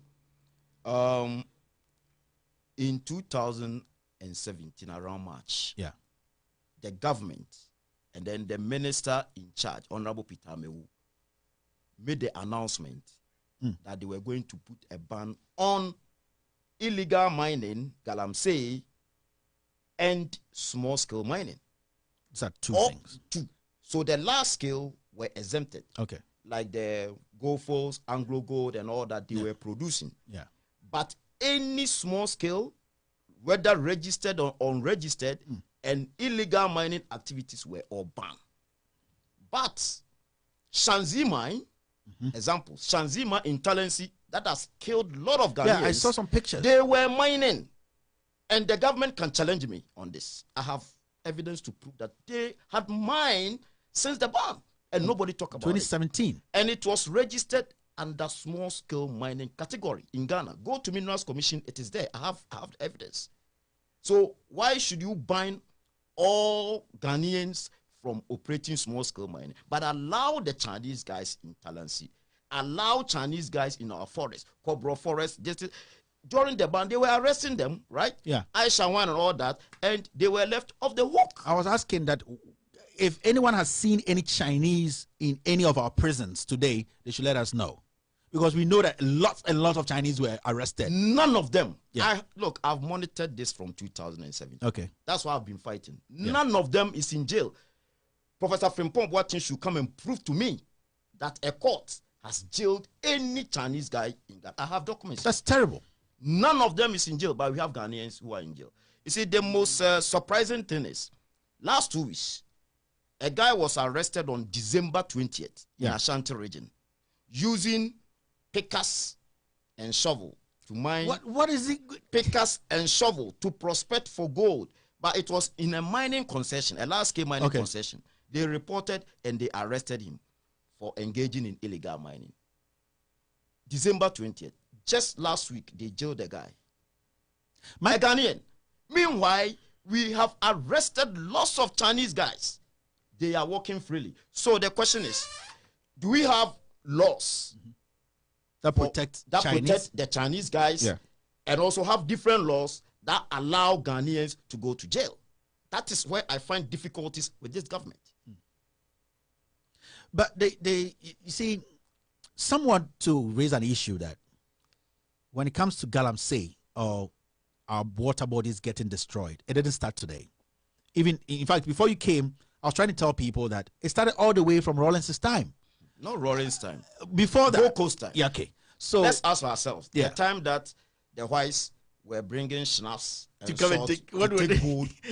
It was Galamsey. Yeah. So somebody using Galamsey to, to give them gold. And then they give them the schnapps, they drink, they get intoxicated, and they take our guys for some people to say you are being too hard on the government for no reason, because this problem has been there since. It didn't start today. Galamsey, our water bodies getting affected. It's been there. It's not Akufo-Addo who created this. And it wasn't created like 3 years ago. We saw how Galamsey affected our country. Rawlings' time, Comfort's time, Atamil's time, all the way to Mahama's time, and now it's Akufo-Addo's time. Maybe people have a bigger issue with Akufo-Addo because he ran on that to win elections. But my question is, why are you so... why do you have so much problem with this government when it comes to Galamsey? Because they didn't start it. They said they were going to, in fact, eliminate it or stop it. Yeah, this is a punch question to me. Yeah. You see me thinking. I know you're thinking. All right. Yeah. Now, it's simple. President Akufo-Addo, then candidate Akufo-Addo. Yeah. I campaigned for him. I've never campaigned for President Mahama. I've never campaigned for President Atanos. Is it? Yeah, it's fine. President Atanos. I campaigned for President Kufuor when I was in school. We all did. We all did. But that time, I wasn't into deep politics like today. But for President Akufo-Addo, I campaigned for him on small-scale mining in Galamsey. From that angle, one, you remember in 2013, then Minister of Lands and Natural Resources, Inusa Fuseni, used the military way to chase the small-scale miners and the Galamsey guys, seize their excavators and all that. I have information on that. So I used that to WhatsApp these small-scale miners, called them. Look, I was not sleeping during the 2015-2016 campaign. Apart from that, President Akufo-Addo went to Dunkwao and declared that the NDC people were saying that in case he won the election, he was going to, put a ban on Galamsey. That wasn't true. He would allow them to work and make sure they work in environmentally friendly manner. Yeah. That's what he said. And he said it in tree. And everybody has the tape. That is number 2. Number 3, what you are doing now, I was doing in 2015, 2016. I'm now the radio in Denver, Colorado. Yeah. Everybody knows. I was bashing President Mahama, not insulting, no, but campaigning against President Mahama on Galamsey. Look, during that time, if anybody called in and then started insulting, I cut the person off. Yeah. I was not insulting anybody. I was not attacking anybody. I had never attacked anybody until then people started attacking me. That is when I started attacking them. Now let me go back to the question. Yeah, the question. So if I campaign for President Akufo-Addo and convince the small-scale miners that I knew that, look, and I have pictures with Nanado, I have pictures with Dr. Baumia, and I was using that one as a fulcrum to convince them that I've got meeting with them, and they all agreed that the mining experts, the mining engineers in the United, we all come and help you sanitize the system and all that. Look, I will not say because of my campaign, that's why they voted for Nanado. Okay. But they saw the need for change. Yeah. A change, a positive change in their profession, a positive change in the work that they do that give them their daily bread. Yeah. So they change. When you came, instead of making sure the right things are done, the worst things are done. Do you want me to support that? When you say the worst things are done, Akufo-Addo is not sitting here. So sometimes you need to let people understand when you say the worst things are being done. What are the worst things you're talking about? Good. I'll come to that.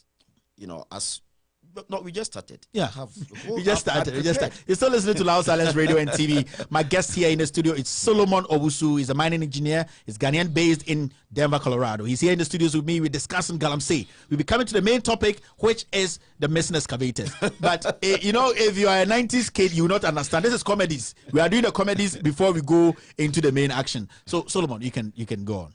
You see, should we start with the missing? No. Let's do Galamsey now. Okay.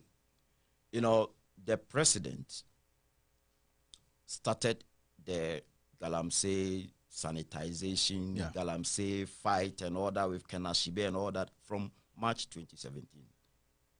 And then Honorable Peter Amewu was doing very well. So in June, they established the Interministerial Committee on illegal with Charles mining, Bissiou and all that in there, with 10 ministers and Charles Bissiou as the secretary to the committee. Okay. Headed by the Minister for Science, Environment, and then Technology, Professor Kwabena Frimpong-Boateng. Okay. Information that I have indicate that before Mr. Amewu handed over the fight to Professor Frimpong-Boateng, he handed 525 excavators. 525. 525. Let's just put it down. Okay. 525 excavators. Professor Frimpong-Boateng can come out and challenge me. Say, okay, take this. Continue the fight. And we also saw excavators seized, and over 1,000 excavators have been seized. So if he comes now to say, hey, so before Amewu left, he left 525 excavators to and they seized more after Amewu left. They seized more after that. So even 500 is less. Oh, that is why the Ashanti Regional Secretary of the Ghana Mine Small Scale Mine Association said if he were there, he would, take the paper and trash it. Because it's not even 500. It's more than it's even more than 1,000. I'm telling you. Yeah. So if somebody handed over 525 within 3 months to you, and you've been there for more than 2 years. Yeah. What are you trying to tell us? Yeah, because Galamsey was ongoing, and we saw them seizing every day. Every day. Arrest every day. These are things people didn't think about. Okay. Now we will come to the missing excavators. We'll go there. Yeah. So when Professor Frimpong-Boateng started the work, I don't know whether they set KPIs for him, key performance indicators for him. Okay.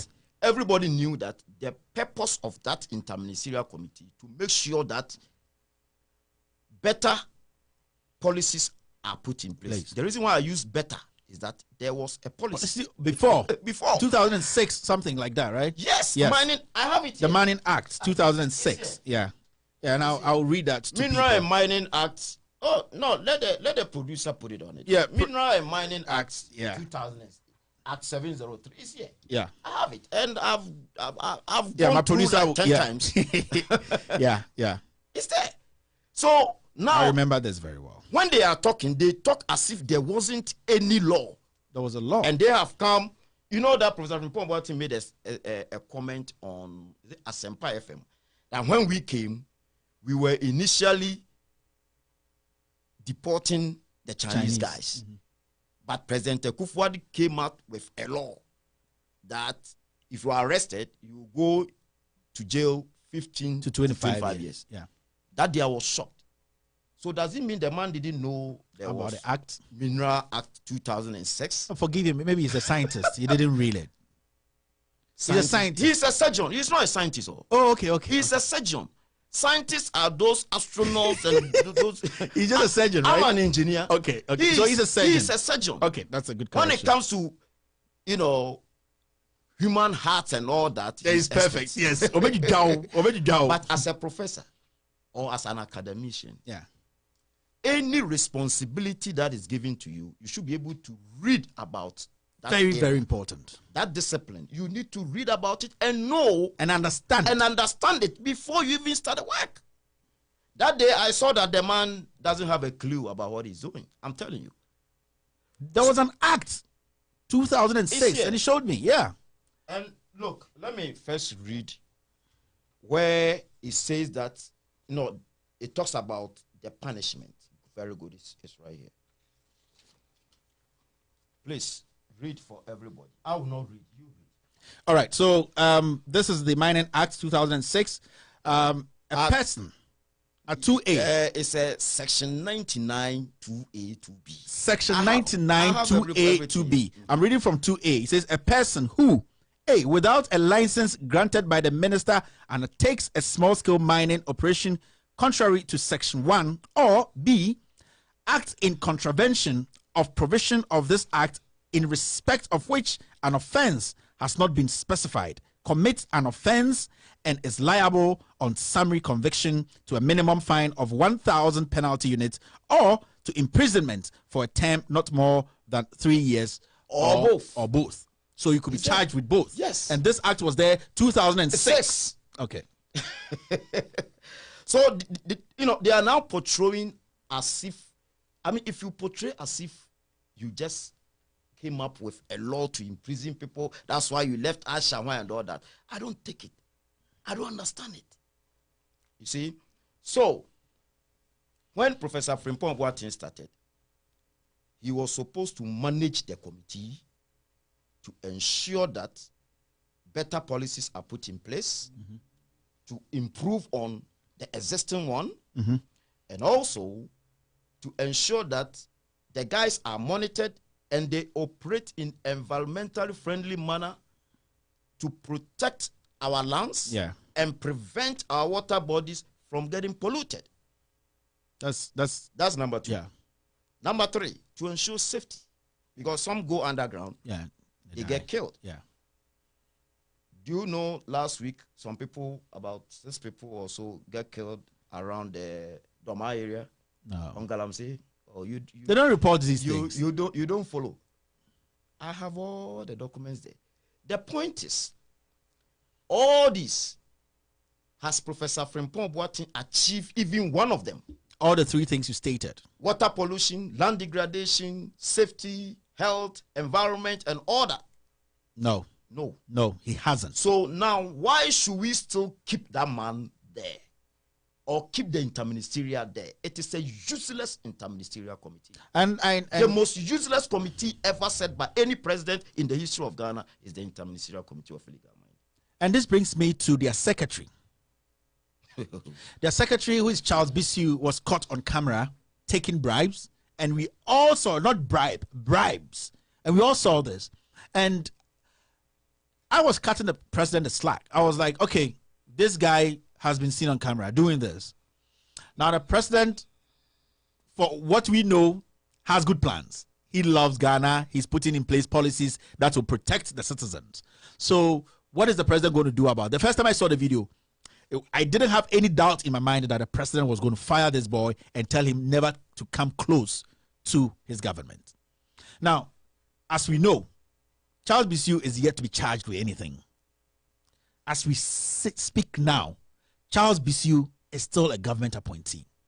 Now, what signal does it send to the small-scale miners who have lost their excavators and the investors and the basically international community? Thank you. The answer is simple. The president has done nothing about it, and he's not going to do anything about it. That is the simple answer. Now, are you sure? Now, let me explain. Okay. Do you remember that when Anas brought the footage out, publicized the footage, the MPP people came out that they needed the raw footage, and then Anas sent the raw footage to the special prosecutor, right? In few weeks, the interministerial committee head, Professor Frimpong Boateng and the rest, they also reported to the CID. Come on. And then the CID, after some months, cleared Charles Bissiou, while the special prosecutor had not finished his investigations. Where are we heading to? Why did President Akufo-Addo instituted the special prosecutor in the first place? If you don't trust him and you bypass him to go to the CID for another investigation, why do you even set the the special prosecutor's office? In the first place? Because Martin Amidu came out to say he was still investigating and he was going to make sure the right thing was done. As at now, we haven't heard anything from the special prosecutor. But Charles Bissiou has been cleared by the CID. He's still taking salaries. Do you think the president is willing to punish Charles Bissiou? I don't think so. In my editorial, I was telling Ghanaians. So that's why I gave a simple answer. He has done nothing. And he's going to do nothing. You're still listening to Loud Silence Radio and TV. My name is Kevin Ekobedu. I'm still in the studios here with Solomon Owusu. He's a mining engineer. He's based in Denver, Colorado. He's been speaking up against mining. He's been speaking up against some of the policies and the direction of the government. Today, he's here. We are discussing Galamsey. Our focus will be on the missing excavators. I think we can do the excavators now. Let me talk a little bit about the frustrations that the miners have gone through and all that before we go to the small scale miners. I'll use this opportunity to express my unflinching support that I have with them. I have for them. And then also state categorically that those who have lost their lives through the atrocities that they've gone through the frustrations that they've gone through the poverty. Some have wallowed in poverty to the point that you can never imagine. Look, small-scale mining is a licensed operation like quarry.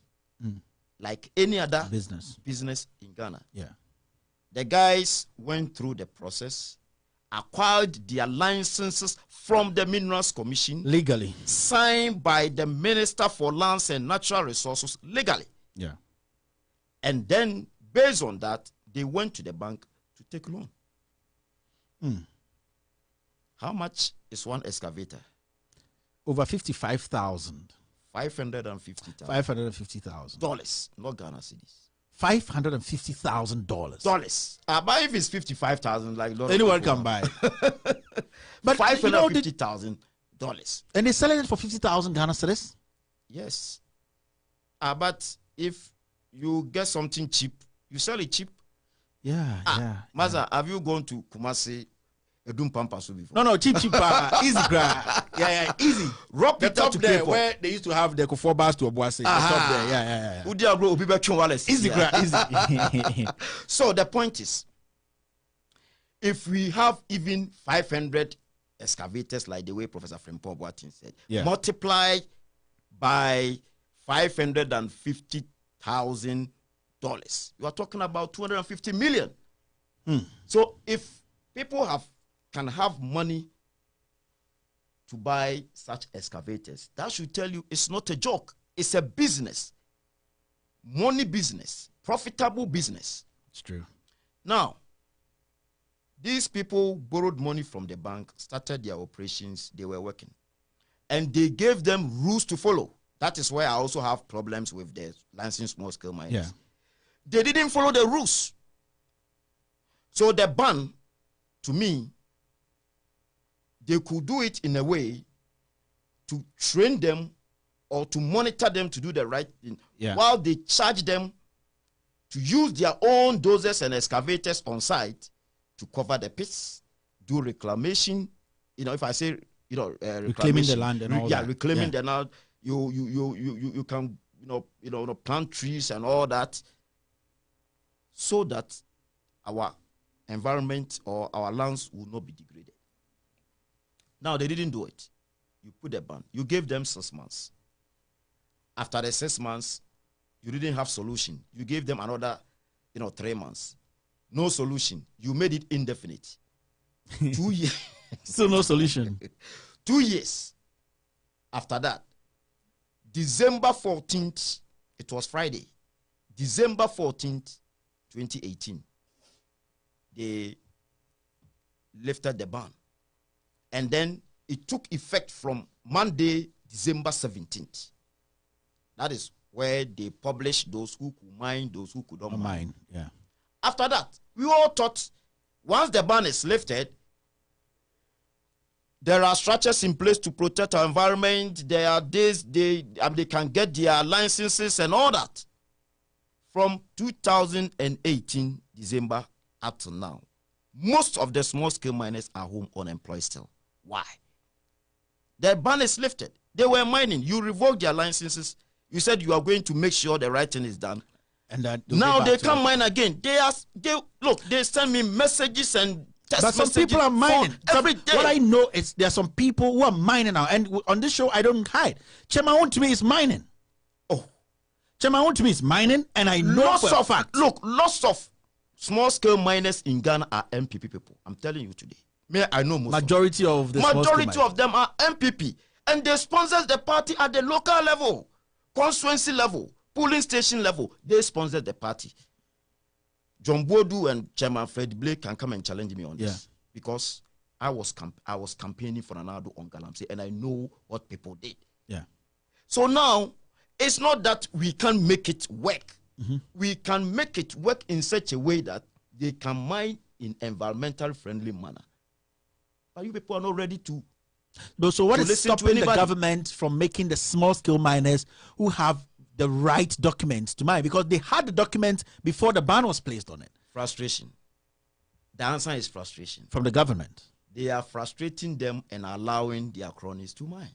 The Chinese and their cronies to mine. And that is what is happening. Why should you seize an excavator and send it to another site? If you don't know the person on that side, how would you send it there?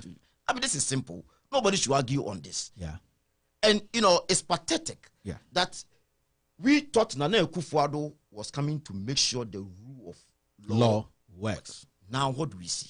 Nothing works in Ghana. It will surprise you that, we have arrested Ekwe, we have arrested Joe. No, they all go home. They all go home. I was saying on my editorial that these guys are the tiniest fish. The big fish are there. It has just started. No, don't worry. Just relax. We'll go there. Look, today stories will come. We will go slow. Yeah. You're still listening to Loud Silence Radio and TV. My name is Kevin Ekobedu. I'm your host. My guest in the studio is Solomon Owusu. Solomon Owusu is Ghanaian, like myself. He loves Ghana. He has learned mining. He's a mining engineer. He's based in Denver and Colorado. We're discussing Galamsey in Ghana. We were talking about the missing excavators. On Monday, I released an episode on the missing excavators. People are being arrested. Journalists are speaking. People in government, some are hiding, others are not. We are now locating where some of the excavators are. We are selling excavators which is supposed to be sold, which is being sold on the market for over $550,000 to $50 for $50,000 for people. This is where we are now as a country. You're still listening to this show. This is where you can separate facts from noise. Here, we don't mince words. Here, we tell you the truth. We are not going to hide behind the scenes and be like, oh, say, this one, don't say it. We say it. When the name is there, we're going to mention it. And if you don't like us, go out somewhere else and go watch what you think will please you. Solomon is still in the studio, boss. We're going to be, we're about to start a second part of this show. And the second part of this show is the missing excavators. The news broke out. I actually did a story. Before then, can we still break and then I go to the 2 million answer, or you want to talk? No, let's talk about that. Let's talk about. So on that report, first, before the Bloomberg released that Ghana, we have produced 2.6 million in total, and that small scale miners 4.6 total, and small scale miners actually produced 2 million. Now, in 2008, in 2018 alone. Now, we know that the ban started in March 2017 all the way to December 17, 2018. So, technically, there was no mining activity happening. The whole year, yes. The whole year. Yes. Small scale miners with license, those without license, Galamsey, nothing was happening. So the question is, who are the people who came up with the 2 million ounces? Where, because the Minerals Commission and the data should come from somewhere, and then they have recorded it and reported it and exported it. So we should know that something happened. The question is, as a mining engineer and from your investigations and your research and all that, why do you think Ghana, without mining, the small scale miners being home, were able to get 2 million ounces? That is simple. Some people mine. Yeah. Before then, can the producer show the video that somebody put on his Facebook wall, melting gold and pouring gold? Can go bus? Yeah. I think and that will summarize the whole thing. That is Jojo Frimpong Boateng, the second son of Professor Frimpong Boateng. He has a concession. Who is the head of the Interministerial Committee on Illegal Mining, who is supposed to make sure that nobody mines. Yeah. The son was busily mining and then pouring gold. Now, after the video, put the document from Minerals Commission. Yeah, producer, if you have that document, there's that document. A document from Minerals Commission. That's Jojo Frimpong Boateng's company, Symphony Mining. Yeah. Had requested for some concessions, and then Professor Kwabena Frimpong Boateng himself, underneath director, he signed and wrote director. And you know why I got to know that it is his company? No. His cell phone number. He put his cell phone number. Zoom for everybody to see the cell phone number. I have it on my phone. I know his cell phone number, and that is Professor Kwabena Frimpong Boateng, director of Symphony Mining Company, and the son is CEO. Yeah, the document is on it. Yes.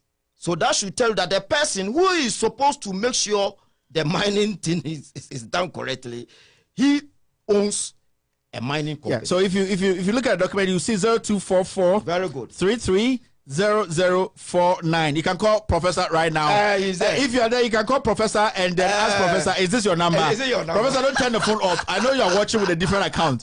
So if you are watching us now, you can call Professor Frimpong Boateng. That is his number. Cell phone number. His cell phone number is 0244. And then zoom the document. 330049. He signed the document for his son to mine whilst the ban was in. No. This is not for mine. This is concession. Oh, this is for the concession. And then for exploration or something. Now, okay. Now, let me tell you the funny thing. If you say somebody is a director of a company, who is that person? He's the head of the company. He's the owner. Yeah. Right? Yeah. That's why directors of board of directors are the owners of company. I have my company. You're the director. And I'm the director of the company. So if somebody writes and say director, then that is his company, and his son, he has used his son as the CEO. That is the truth. That is. But why are these people doing this to Ghanaians? Good. It's there. The document is there. No, it's on the screen. Now, after these two documents, can you show the one that I sent when I was on my way coming? Jojo Frimpong Boateng standing. You can show the pictures, producer. Yes. Yeah. So with gold sacks and all that at the sides. All sacks, no gold, all sacks. All sacks. So that should tell you that the gold in the ore was the one that he was refining, extracting, processing, melting. That is. Yeah. Only these 3 documents are enough to justify that something went wrong. And after that, I'll come to the gold export. Yeah. No, yeah, is it done? Yeah, let's keep going. Let's keep going. Yeah, the pictures are flowing, so it's fine. Very good. He had a plant, trucks, architecture, so where that confusion came recently. That the Galamsey or Operation Vanguard people went to beat the guys and all. We will that. talk about this Operation Vanguard people. Good. We will talk about them. That is architecture. That is the site. Jojo Frimpong Boateng, the son of Professor Frimpong Boateng. Now, the question is, these are all 2007, 2008 videos and pictures. 2017, 2018. Yes. Yeah. So now, the question is, who mined that exported gold? 2 million ounces. Ounces of gold. Have they answered that question? Do you remember when I flew to to New Jersey? We're going to ask University, when and then asked the question. The president said he had no idea. He would go to Ghana and check. As at now, nobody has said anything, my brother. So is President Akufo-Addo ready to fight corruption? He's not. Is he ready to fight Galamsey? That is why I find difficulties. That is where people think I'm trying to be hard on my own previous party. I will not say my party, previous party. Because you can't tell me you do A and you do B. No, that is not the reason why I campaign for you. And I'll make sure I'll put you on your toes. And that's what I'm doing. So let's take this slowly. Now let's go back to the gold export. I'm interested in that. Yeah. 2 million ounces of gold from small scale mining. Yeah. 2.6 million ounces from large scale. If you say large scale, look at the ore produced by Goforce. Yeah. Ore produced by Anglo Gold. Ore produced by Newmont. Asanko mine and all those. Asanko mine. Golden Star Resources. Adamus Resources in Zima. Konongo, there was a mine there in Konongo. Owari Resources. And then what else? Okay, let me just mention this for you. All these companies produce all these big guys produce 2.6 million ounces. All these big companies. All these companies. The whole deho. And then small scale and artisanal alone produce 2 million. That should tell you the quantum of gold that was mined from small scale mining operations. Because you see, those companies you mentioned, Anglo Gold, Ashanti, Asanko, they have bigger equipment. We grew up in the mining. No, I didn't just grow up in. You did. No. I was born in Obuasi. Yeah. Had my primary education. In Obuasi. Secondary school, Obuasi sector. Oh man. Obuasi sector. Then my first degree, Takwa. Mine, just close. University of Mines and Tech. 2 hour drive. During our time, it was KNUST School of Mine. We were admitted in Tech and then sent to Takwa. After that, I work in Takwa. So all my life, I've lived in mining areas. Yeah. New Mexico Tech, where I did my master's, mining town. Yeah. So you're a mining guru. After that, I went to work in mines in Arizona and Nevada, all mining towns. Yeah. Then back to Colorado. That is the hub of mining in the United States. The whole United States. Yeah. So that should tell you that I'm a miner. Yeah. So I'm working both surface and underground operation, and also Galamsey. Shanking. So it's funny because these are bigger companies and they put a lot of effort before they get even all gold. Sure. And then if all together, because 2.6. The reports are there, and Bloomberg generated the data from the Ghana Chamber of Mines. So where did they get the 2.6, the 2 million 2 million ounces, small scale and artisanal? That is a big question that President Akufo-Addo should investigate. Look, and that 2 million ounces of gold is about 2.6 billion United States dollars. No million. Who took the money? B for ball. Billion United States dollars. Convert it to Ghana city. It's ridiculous because that it means some people made that money personally. Oh. And these are not things that we have to just smile about and walk over. Example is what they saw on the TV. Man, if there was a ban and somebody mine and processing, or then that should tell you that some people mine, right? No, you see, and I'm going to do another piece on this. 2 million ounces. About even the ounces is not important. 2.6 billion. 2.6 billion United States dollars. And do you know the funny thing? When the Chinese people gave it the Sinohydro 2 billion, the whole world heard about it. Sinohydro. Yeah, Sinohydro 2 billion. Meanwhile, 2.6 billion have been exported. That should tell you that we are not joking. Serious. No, yeah. That is why, right from day one, you see, if Peter Amewu had been kept at that ministry and no useless interministerial committee or something set up by this time. Honestly, when Amewu was there, we saw glimpses of some of the water color changes. Yes. Yeah, and I'm going to and he was going to the field. He was not like a surgery person who always relaxed in the office, studies report and right. No. Amewu was wearing helmet, boots, jeans, long sleeves, going to the field. That is where he went to find out that some minerals commission boss at the district level had drunk with appetition, soaked with appetition. So my brother, the point is, we are not serious as a country.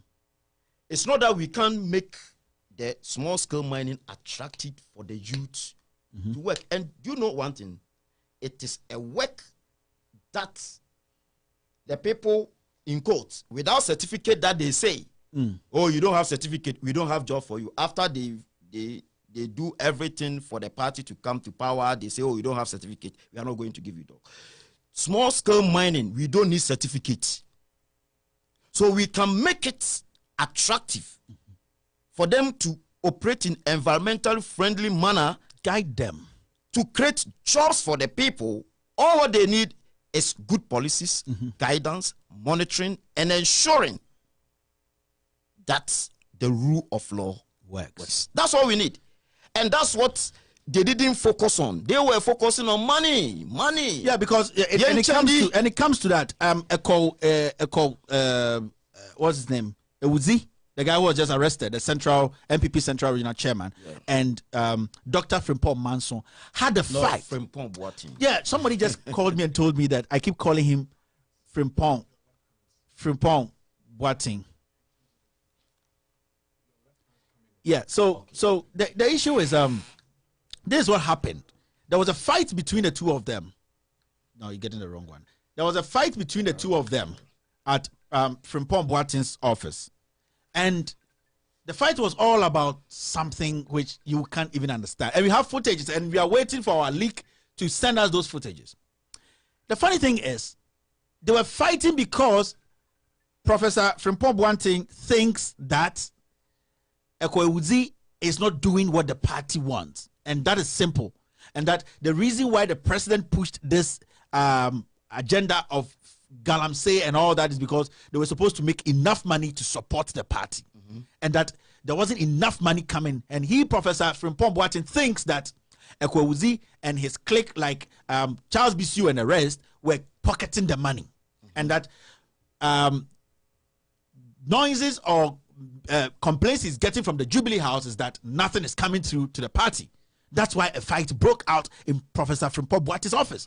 Now, Professor Frimpong Boateng orders the CID to go and pick Echo up because he told the CID that Echo is involved in the missing excavators. Ladies and gentlemen, we are jumping into the missing excavators conversation, and that is just the basis for that conversation. You're still listening to Loud Silence Radio and TV. My name is Kevin Ekobedu Taylor. We're going to take a 2-minute break, and when we come back, we dive straight into the excavator issue. This is Loud Silence Radio.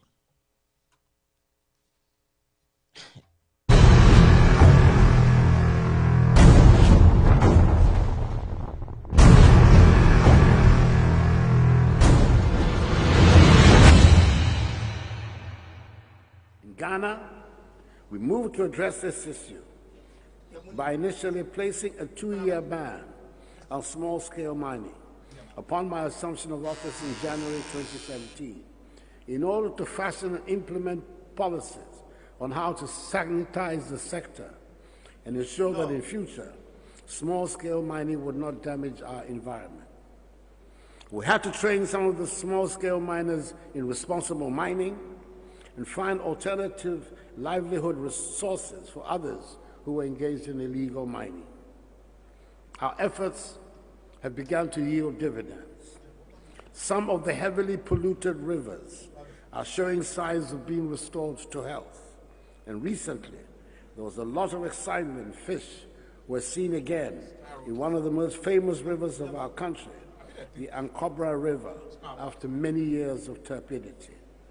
We are determined to strengthen the regulatory framework for mining so that illegal mining, i.e. Galamsey, does not reappear.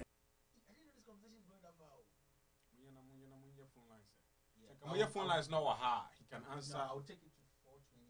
We need 10 minutes for phone lines and close the phone. No, the phone line is not good. Interactive. No, people really want to listen to the interview. Okay, I'll do that. Okay. Interview in an hour.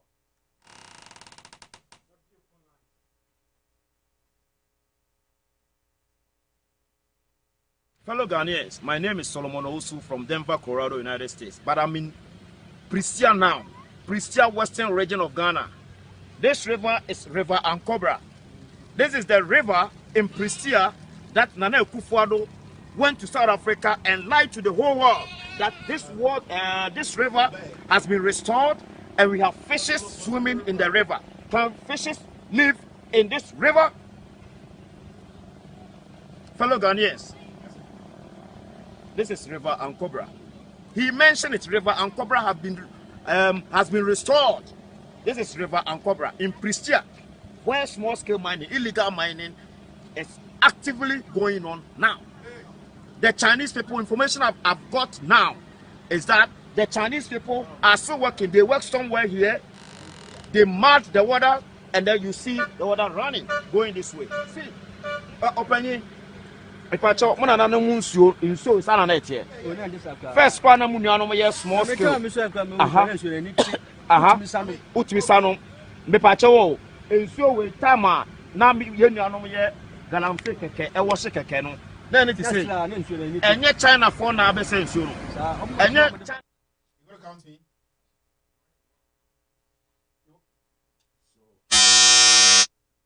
You're welcome back to Loud Silence Radio and TV Network. My name is Kevin Ekobedu Taylor. I am your host on the extended version of With All Due Respect. I'm in the studio with Solomon Owusu. Solomon Owusu is a mining engineer who is based here in the United States. He has been an advocate. He's been fighting from day one. He wants the government to get things right when we say we're going to be fighting Galamsey or small-scale mining or whatever. He's here in the studio with me. Now is the second part of our conversation. We are going to have a quick conversation about the missing excavators. Solomon, let's make this straight. We don't need to. Before then, can I make a quick announcement about? No, you're going to do that. Oh, the funeral. Yeah, we're going to do that before you leave. Don't worry. Sure. And also, when I was trying to get to you on Saturday, you were so busy. And I know you are mourning actually, but you make time to fly here. Sure. Then I'll make you talk to your loved ones and how they can get to the funeral. So it's a done deal. But let's talk about the missing excavators. Did you see this coming? Why not? I've seen it a long time. What I saw 2 years ago, that is what the MPP people have seen now. That's why I was trying to caution them. I started from the party level all the way to Chairman Freddie Blaze's office to complain about what was, because I have men on the grounds who knew what were happening, because they were seizing their excavators, right? Their excavators, and they saw that they were selling them and renting them to people to do Galamsey again, to engage in Galamsey operations across the country and also outside the country. Some of the excavators, I heard they are in Burkina Faso now. Oh, I'm telling you. They flew to Burkina Faso. They had wings. They gone to Burkina Faso. This is not like the unconfirmed. This is an real. excavator. They cross the borders and they are in Burkina Faso. I'm telling you. So the question is, before they cross the border, what documentations did they show to those at the border, to the customs guys before they, because the excavators were seized, and then the small scale miners had their papers. Yeah, they have documents. They had the documentations, but the Operation Vanguard and the Galamsey guys had the key of the excavator. Yeah, so they had the key, but without the paper, how could the excavators travel across the border? That is a big question. So this problem is going to affect some custom guys, some top guys. I will not mention them. The names will come. It will come one. It has just started. Yeah. And I was glad when I heard that they had arrested Owusu. Look. Why? They have spotted the matter. Because Owusu is going to release information in the coming days. Unless they find a way to silence him. I'm telling you. I've spoken to Owusu just a few weeks ago. And he said a lot of things that this is, I'm on a media show, and whatever I say, I should have evidence. Yeah, there's a personal conversation between you and him. Personal conversations, and the names he mentioned. So now that they've arrested him, I believe Echo is also a hardcore. Echo's a hard guy. Echo is a hard guy, right? UK guy, hard guy. He's not going to give in like that. You want me to go alone? We all go. That is what will happen. So let's wait. Let's wait, and I have the names on my phone, text and phone. I can show you after the show. The names are there. But one person whom everybody trusts, he said this. He has about 7 mining sites, Galamsey sites. Echo told me. People trust that person. 7, and some of the excavators were working there. At that person's site. He's a big fish. Everybody knows him. I'll not mention the name. Everybody knows him. He has a gray hair. He's Kamitela. He has gray hair. He has a gray hair. So many people with gray hair in Ghana. Give it small. Give it small. And he's a world-renowned something. A world-renowned something. He has about 7 sites. This is serious. Galamsey. So for Echo to be arrested, I thank God. You will see what will happen in the coming days. Yeah, then there's another journalist at Peace FM who has been arrested. This brings me to the issue of journalists and protecting or being the shield man when it comes to stuff like that. The journalist was arrested on what basis? I don't have facts about that. Okay. So he was arrested, and on the statement he gave the investigators, he said that he used to work with the Operation Vanguard, and then because he used to go to the field with them, he established a relationship between himself and the guys, the Galamsey people. So what happened was, when they seized the excavators, what he did was the guys came to see him, and then he would be the middleman. And what he did was they put the money in his NIB account, 50,000, 55,000. Then the guys would take it out and they give them back their whatever they seized. A journalist who's supposed to be out there talking about these things and defending the people and fighting for the rights of the people. A journalist who is supposed to be the mouthpiece of the voiceless. That is where my problem is. He's a journalist. People like those who are not genuine. It's true. How many Ghanaians have attacked that journalist? How many Ghanaians have lambasted that journalist? But they were lambasting me. Yeah. Solo jibidi na kanwanu tum. Take some and keep quiet. I said, no. It's not about me. Yeah. It's about the people, millions of people who are suffering. I'm just one person. If I take something, that's keep it. Quiet. Yeah. I will enjoy it, but millions will suffer. So I will rather reject it and fight for the people. That is me. And if you do that, Matthew chapter 5 says, you will be insulted, you will be frustrated, you will be threatened and all that. And that is what I'm going through. But he said, at the end of the day, you'll be vindicated, and then the victory crown or something. Yeah. Because it's long time that I read the Bible anyway. So that is what is happening now. Why didn't I take money? Yeah. I could take something, but I decided not to engage in those kind of things because the little that I have, where I'm coming from and where I am, it's okay. Even if I don't get any more lessons. I keep telling people. Master, we are here. We are here. We have family back home. Yes. We have our family here. Sebi, if something happens back home to any family member or our friends, it will hurt. But at the end of the day, we are here with our family. Yep. So why should we? Are we crazy? We are not crazy. We are doing this because of Ghana, of the same, and the same people will turn around and attack you. Attack you because of what we have come to see. You don't care if I've traveled to different places. Yeah. And if you watch the news file, the Imani guy, what is the name? Franklin Kujo. No, not Bright Simmons. No, is it not the other guy? Bentel. Kofi Bentel. Yeah, Bentel. Yeah. Yeah. Last Saturday, he said he went to Aspen, and then Aspen is a billionaire's place that they ski. Yeah, it's a mountainous. Yeah, you know Aspen is in Colorado. I drive less than 1.5 hours to Aspen. Aspen is in Colorado. That's why I tell you, Colorado is the hub of mining. Nevada, Colorado, Arizona, and all these places. The western side. You are in the east. I know. I'm in the east now. Yeah. Western side, that's where mining is. Yeah. And according to Kofi Bentel, people were doing artisanal silver mining. According to Kofi Bentel. Artisanal. You posted a video of that some time back, right? Oh, we have a lot of them on YouTube. Yeah. You were going somewhere, you were traveling. Oh, no. That's different. That was my area there. No. My area there. No. There is gold mining there. The water bodies are clear, everything. It is there. It is there. It's not that I just made it. It is there. Yeah. Why can't we learn what they are doing and do same in Ghana? If you have revolving, and people can mine around it without polluting the water body. I mean, do you think we can have the water in this state? We can do it.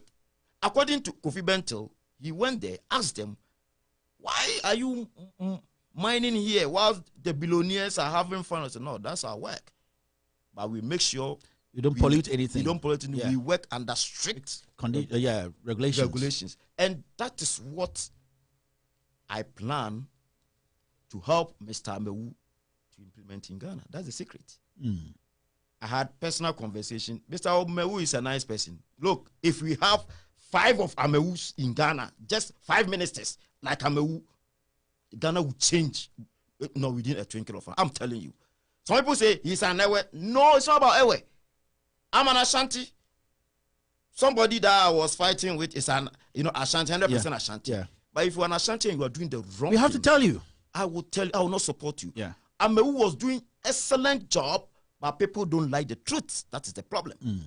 Look, that's why I had a personal conversations with him. I said, oh, Solomon, if you can get mining experts, Ghanaians abroad that will come and help, why not? Bring them. I'll be happy to support you. Amewu.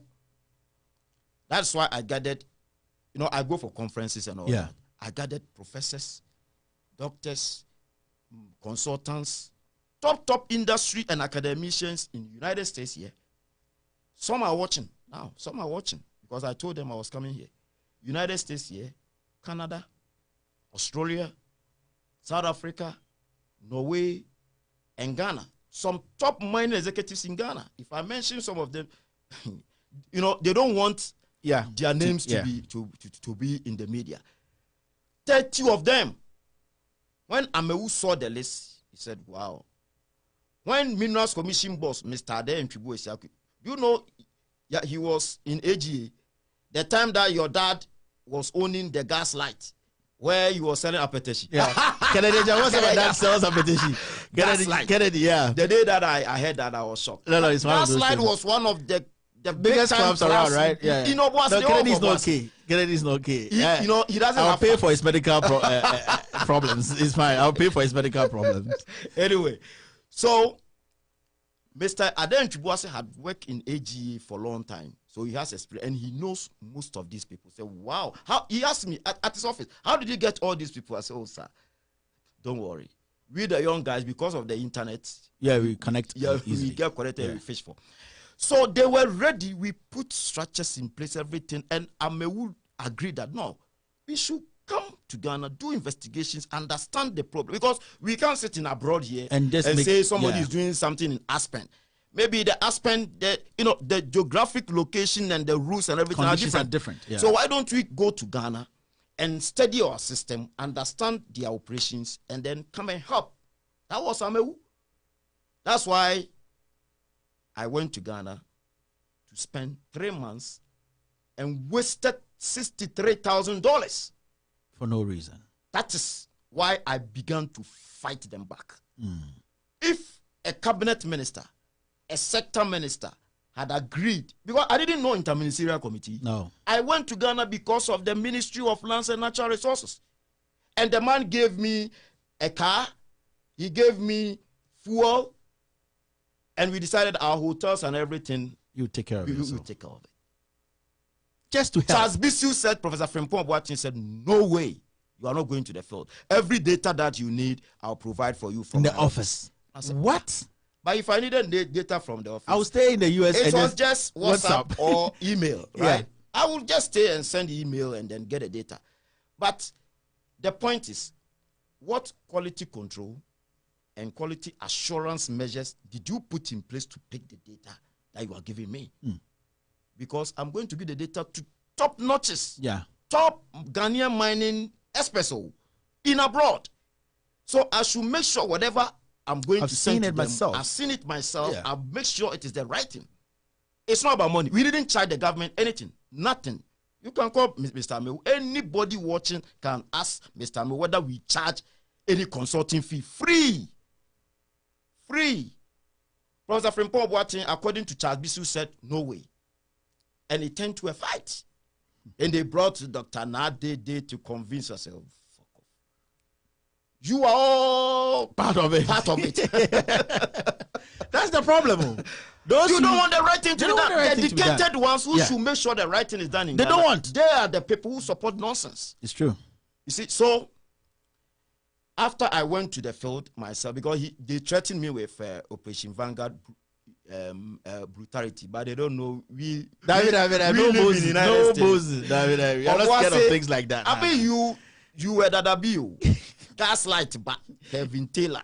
Me, I be Abobo Yaman, Tutuka boy proper.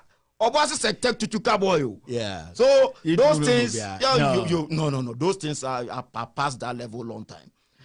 So I was shocked that Charles Bisu was trying to threaten me with Operation Vanguard brutality. Charles Bisu. I said, apart from the ITRON, I live in America. Yeah. Right? And if anything, no.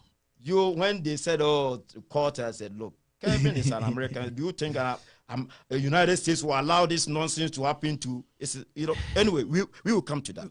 So when I went to field and saw all those things, I didn't start to bash them. That is what people don't see. Yeah. No, people don't know. They thought I just started bashing them. For no reason. I went to Mr. Amewu's office and he would testify that. And then I told him, sir, this is what I've seen. This is what is happening. Charles Bisu and all those people, but when I went to the field, this is what I saw. I said, Solomon, let's see a way to approach it. Yeah. I said, okay. And it's like I could see that he knew already, but it was difficult for him because he's a government official. Somebody employed him. Yeah. Yes. Yeah. And I said, So I went to, I think I started from the party office. I went to look for Chairman Freddie Blay. Straight. Freddie Blay. Straight. And then I called, when I was hosting. Freddie Blay, we are still waiting for the buses. So we don't know where the buses are. You, Freddie Blay. When I was campaigning for Ranado on radio, 2015, like the way you are sitting here right now, there was a serial caller from Ghana. Very good guy. He was speaking very well. And I was MPP, so I was allowing him, giving him more time. That guy was Freddie Blay, one of assistants. Yeah, of Chairman Freddie Blay's assistants. And then he directed me to Chairman Freddie Blay's house. Yeah. So when we went to the house early morning, before he woke up, we were there. I showed him documents. Oh, okay, I'll investigate. Okay. Give me 3 days. I said, no, my time is limited. I need to go back. Next 3 weeks, I'm going back to United States. I've spent almost 3 months here. So, in fact, Chairman Freddie Blay did well. After the 3 days, I went to meet him at his office at Asalam Down, 9:30 p.m. And then when I got there, they said, according to them, it's not true. I said, no, Chairman. I said, no, I'm not going to accept this. You see, you, the young guys, you are trying to tarnish people's images. I said, oh, Chairman, I'm telling you the truth. Oh, no. If you had come with any other problem, you tell me. I'll assist you. He was ready to help me with any other thing apart from the Galamsey matter.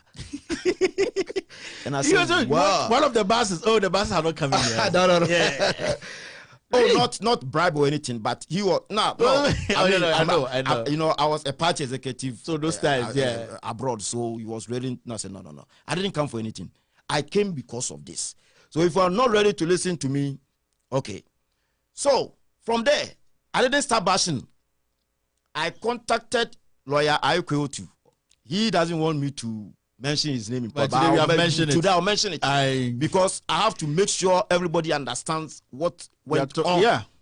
You need to let people know. He is a very good ambassador. One of the finest ambassadors we've got in Ghana. He is in Canada. He is the, Canadian ambassador. Okay. The Ghana rep. So I contacted him that, this is what is happening. He said, So I showed him some documents and no. Let me direct you to Vice President's office. Wait. So he made arrangements. It didn't work. The guys, I'm sorry, Gideon Boakon, that guy, he prevented me from seeing the Vice President.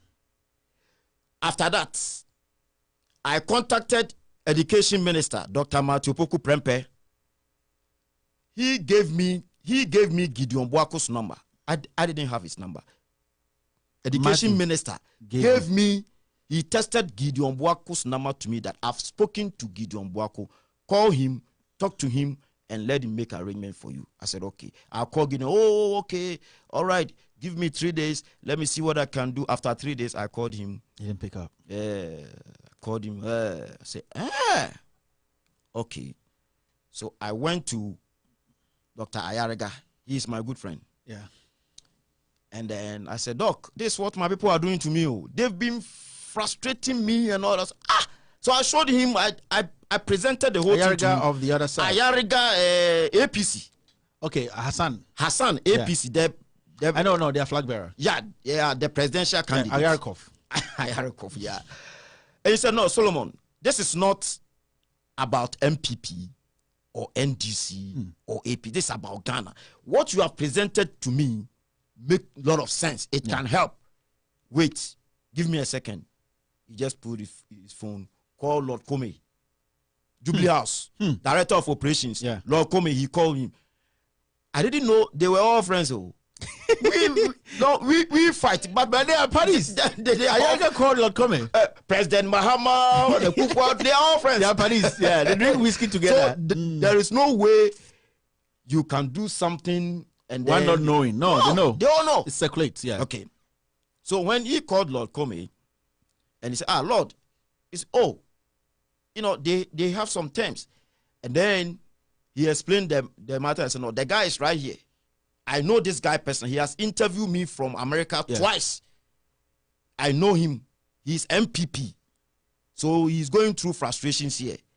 Please, if you can make an arrangement for him to see the old man himself. Ayarga wanted me to see President Kufuor himself. Yeah. He's a direct guy. Yeah. He doesn't tolerate nonsense. Yeah. Either the president or the chief of staff, according to Ayarga. Yeah. Lord Comey, I spoke to Lord Comey. He gave me the phone. I spoke to Lord Comey. Well, I'm in Tamale with old man. So when we come in 3 days, call me. I called him. He picked. I spoke. He said, give me tomorrow. After tomorrow, that's it. to today. What is going on? And I said, look, I won't tolerate this. I will bash these people. That's where I started. Oh, I get yes. You see, you had patience. I had patience because it's my own party. Look, I have loved MPP from childhood. We have all, from 1992. Yeah. So I've loved the party, and it was your difficult. Your mom was the Tutuka organizer. Yeah, I know. You know, boss, we have the Obuasi circuit, Tutuka circuit. Yeah. 1992, when MPP went first, my mom, I know, Adansecha, Antihawa, and all that. There were like 5 women who were the least for MPPs. So my house, they used to call it MPP Fofi. Yeah. You know, MPP for house. So this happening is tough, man. So I said, what? Why should I go through this? Like tossing. I said, no, I'm not a kid. After all, I'm a professional man. I'm a mine engineer. I've decided to leave my work, my education, my everything to spend 3 months here, and I've spent about $63,000. It could buy something. A house in Obuasi area, somewhere. Accra, no, Kumasi, no, but so outskirts somewhere. Somewhere. I wasted that money. I said, you people will not go scot-free. Wallahi. That's where I started. I started writing publications, bashing them on media and all that, and then they reported me to the CID boss. Not regional CID, not district CID. Mami Tiwa Dodankwa herself. I'm telling you. She might be watching because I told her, I tested her that she said that can be boy. She's now my friend. And do you know why she became my friend? I didn't know her. So when they reported me to her, she called me one morning. And one thing about me, I pick every call. Yeah. I don't say this is foreign no. Or no, I pick every call. But if I pick unknown call and you start talking nonsense, I just take you off. So she said, am I speaking with Solomon? I said, yes. This is Mami Tiwa Adodankwa from CID headquarters. Oh, I've heard about you. How are you? I said, well, I've seen your media publications, your radio comments about some top government officials that, I think we need to invite you. And I said, oh, yeah. What, really? I'm telling you this. You can call her right now, and she will testify. So I said, okay, when should I come? So if you can come this morning, that will be fine. It was about 8 a.m. I said, do you have WhatsApp on the phone that you called me? Yeah. I said, yes, okay. I'm sending you three information. After that, if there is a need for me to come, let me know. Okay. So I fly some audio, some video, some document to her. It took blue. She read. After 30 minutes, I've not heard anything from her. And I call her. Oh, director, I'm ready. Should I come? So let's make it afternoon. You're funny, right? Oh, correct, madam. I want to come. Wait, you wait. Today I have time. you know, I came here for business trip, and my business meeting is tomorrow. But I have time today. I'm explaining everything in total. Yeah. Then 12 o'clock is afternoon, right? Yeah. 12:02. 2 minutes after 12, I call her. Oh, madam, I'm ready because I'm traveling tomorrow. Oh, let's make it in the evening. And I said, okay. 4 p.m. is evening. You called her? 4:05. I called her. Oh, sorry, I had some meetings. What is this? But you told me I should come in the morning. Oh, let's make it tomorrow. I said, no, I'm traveling tomorrow. I'm going to do some field work. If you know, you not let me come. Just let me know, yeah. So no. Tomorrow I have time. You come. So okay. The next day I called him in the morning. Said the meeting will continue. So let's make it evening.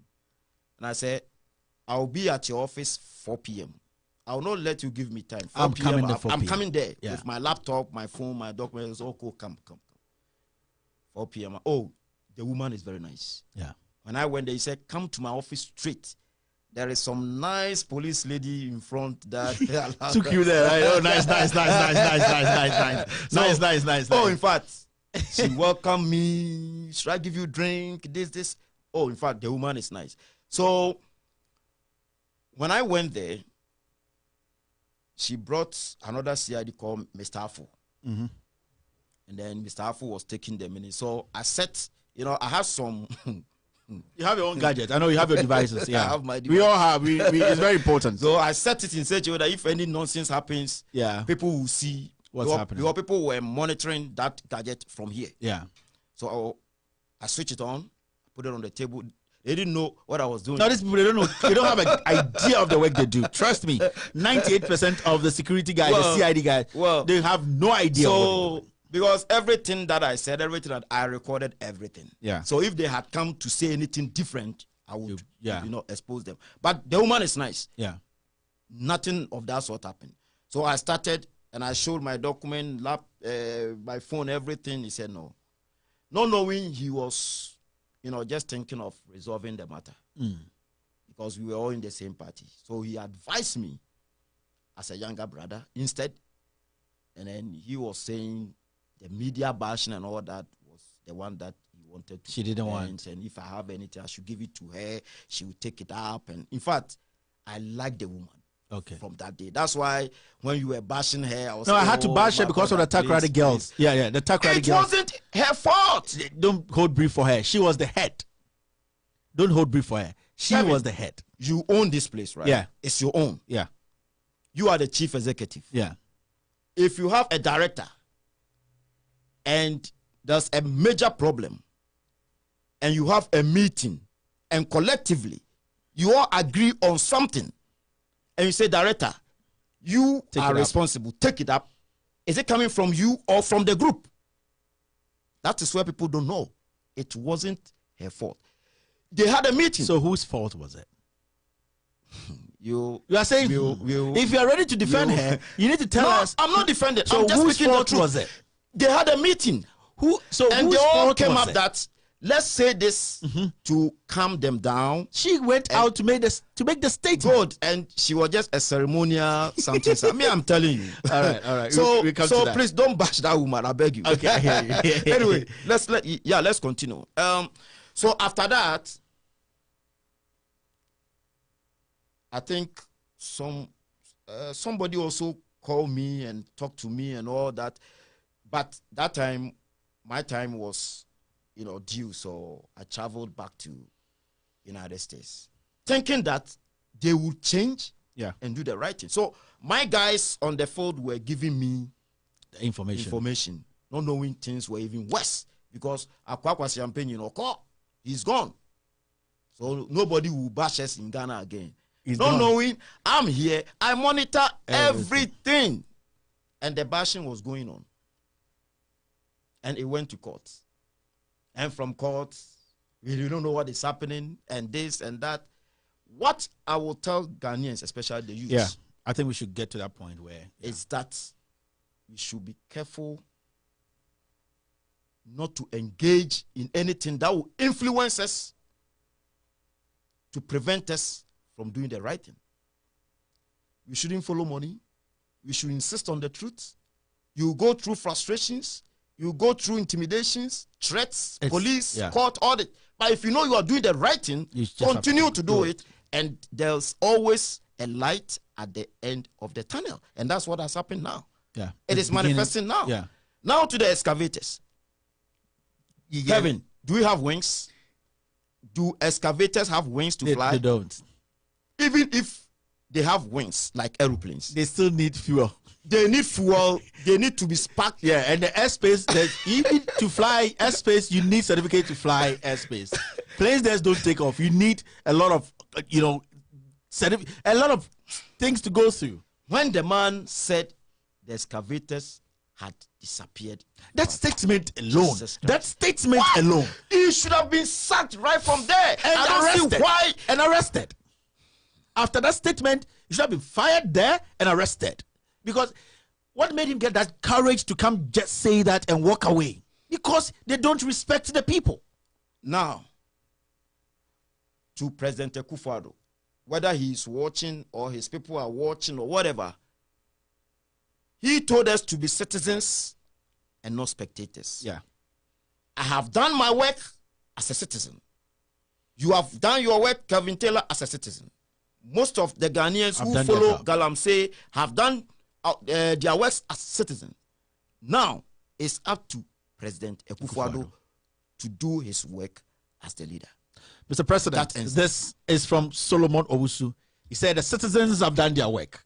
He has done his work. Other people have done their work as citizens. It is up to you, Mr. President, to show us that you can be the leader. If President Akufo, because why should you keep the man who is involved and then to influence the investigations? He can influence. Why should he report Ekowusi? He is the leader. He is part of it. He is the leader. Yeah. So he should have stepped down for investigations to go through so that the public could go with reports and all that. If he is still there, he can influence investigations. That's very true. He should step down and then be fired after, because I know after the investigations he will be fired. I know. I'm telling you, he will be fired. And if the president fails to do, do you know, I've never bashed President Akufo-Addo before. Yeah. All my videos, I've bashed Kennedy Japan. I don't fear him. He insulted me. I threw it back to him. Oh yeah, it's very important. I've bashed some people. President Akufo-Addo, show me one of my videos or audio that I have attacked him. No, I never, even when I was MPP and against President Mahama, I never attacked him. Yeah. But I was also saying he is corrupt, like the way everybody we was all saying. said it. Corrupt. We know evidence. Incompetence. We all said it. Yeah. But I never attacked him. I never insulted him. I've never insulted President Akufo-Addo. And I will never insult him. Yeah. But I'll bash him. If he doesn't sack Professor Frimpong Boateng, trust me, he's not going to sack him. And I will bash him. Akufo-Addo is not going to sack him. I'm giving him 2 weeks. 2 weeks is enough. 2 weeks at least. If he look, we know what happens with Charles BC. We all kept quiet. The shrubs of a man. It's not twice. You still listening to that's acrobat. You're still listening to Los Angeles Radio and TV. My name is Kevin Akobedu. We're going to take just 5 calls. We've done way above our time. Solomon has to get back to a meeting. He needs to get back on a flight tomorrow. His business associates are waiting for him, and they are even in the studios. You know, so his business guys are tough white guys, man. So we're taking just 5 calls. The number is +1 if you're outside the United States. +1. It's a WhatsApp call. +1 202 751 8769 202 751 8769. We're taking just 5 calls, and then we close the show for the day. Solomon has been a guest that I always remember, and the funny thing is, this is my first time meeting Solomon. People think that we've been friends for a long time. Yeah, it's the work. If you do right things, you get the right people to be friends with. So if you want to call, you have to call now. I'm taking just 5 calls. Just 5 calls, and then the show will come to an end. You're still listening to Loud Silence Radio and TV. My name is Kevin Akobedu Taylor. Today, we were discussing Galamsey. Hello, caller. How are you? And where are you calling from? Yeah, good evening, Kevin. Good evening, sir. Yeah, thank you very much for this program, and my special greetings to Solomon also. He heard you. I totally agree with him. I'm also from Pristia, and I know a lot about Galamsey. And you see, you cannot just come out with the issue of banning Galamsey without providing alternative.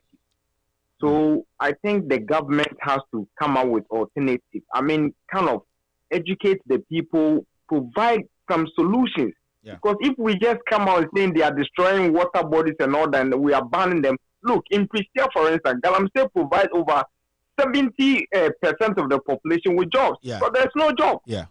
You understand? So, in as much as it is good for us to look at the water bodies, it's also good to look at providing something for the people there. Thank you very much, sir.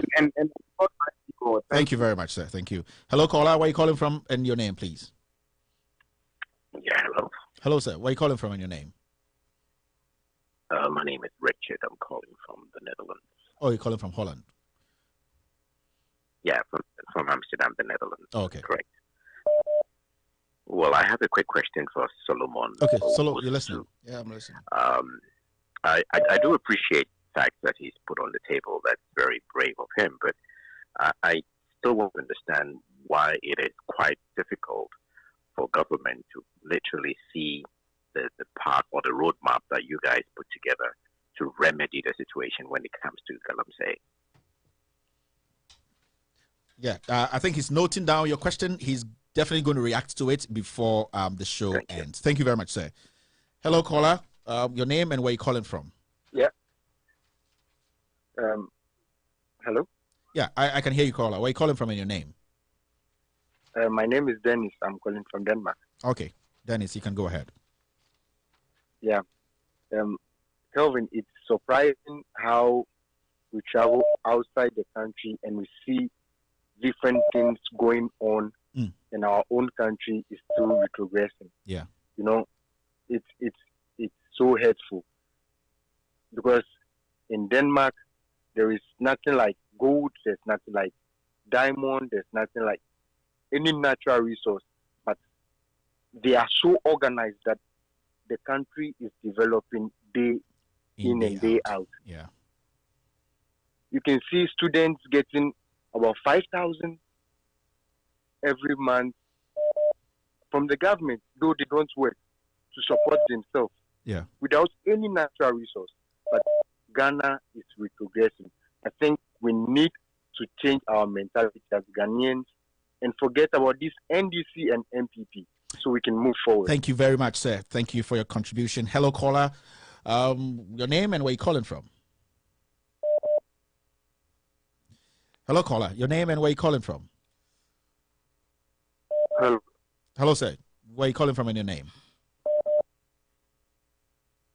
Hello? Yeah, good evening. Good evening, sir. We're listening to you. I'm calling from Ghana, Kumasi. Great, great. Yeah, I'm listening to your program, but you've taken an entrenched position and you support the opponent party, and that is not good of you. Okay. You always do insults, and insult is not democracy. Okay, so I want you to give your facts without insulting. Okay. And your paymaster, he will never be president. Okay. Okay. Thank you very much, sir. Thank you for your call, and God bless you. And when you go to church on Sunday, your offering should be double. Hello, caller. Where are you calling from? And your name? Hello. Hello. Your name, sir. Where are you calling from? Well, I'm Ernest Anodompre. I'm calling from Austin, Texas. Okay, sir. I'm Ernest Anodompre calling from Texas, Austin, Texas. Yeah, yes, sir. You can make your submission.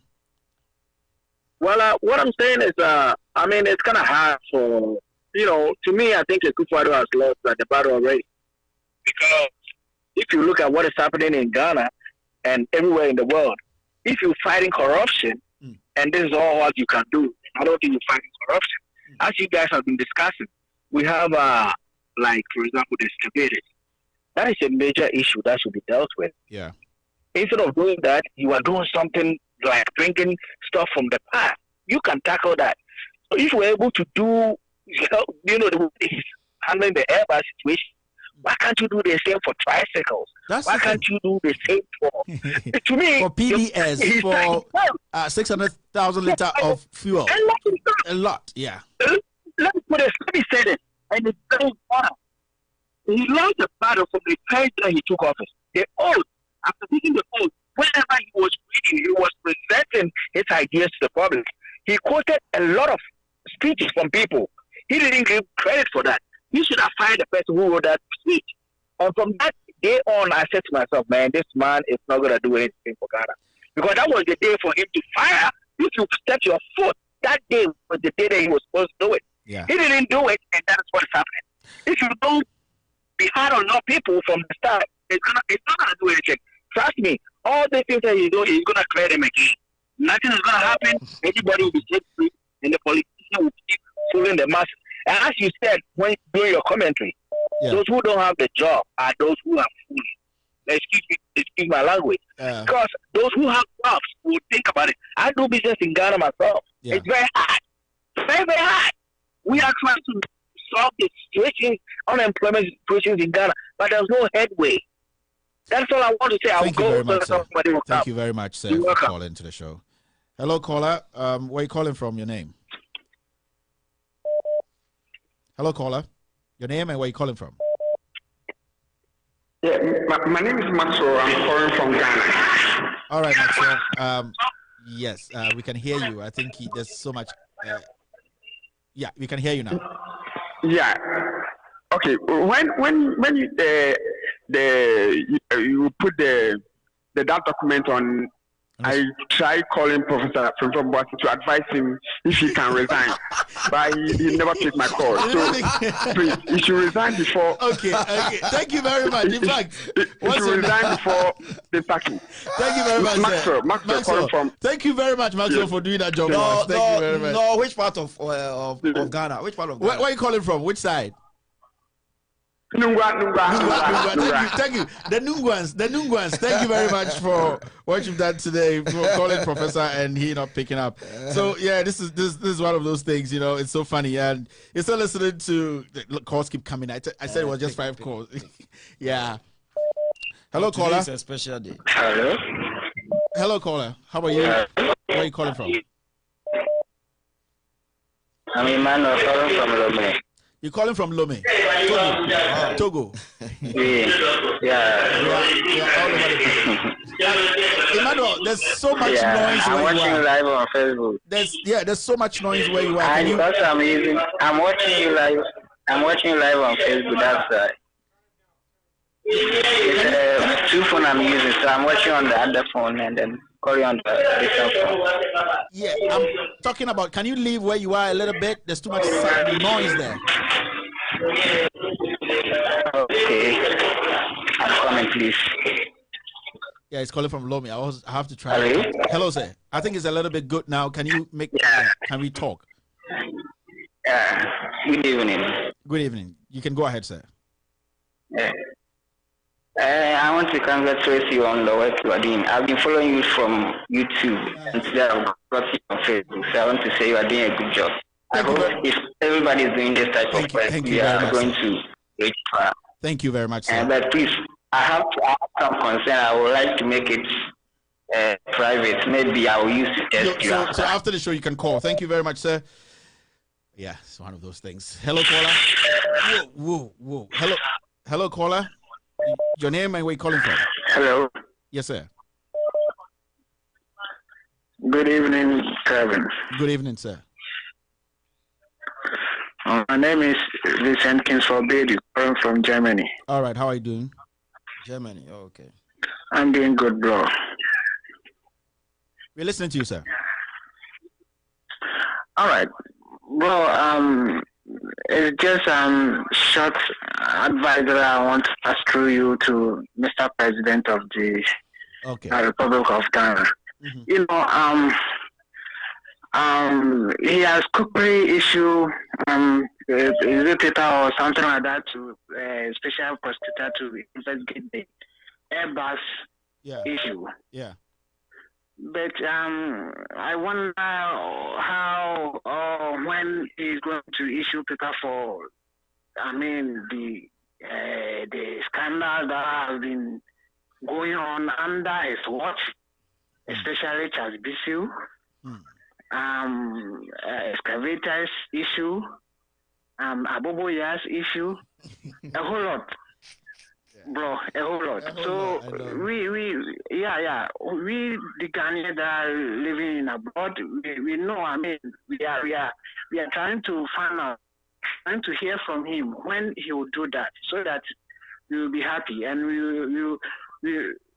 we are going to know that he's a citizen and not spectator, as he said. Thank you very much, sir. Thank you for your call. Hello, caller. Your name and where you calling from? Hi, Kevin. Hello, sir. I'm Bernard from Austria. Okay, Bernard, how are you? Yeah, you're doing a good job. I want to contribute to your show. Yeah, we're ready to listen. Solomon Owusu too, good job. Solomon Owusu, brother, keep it up.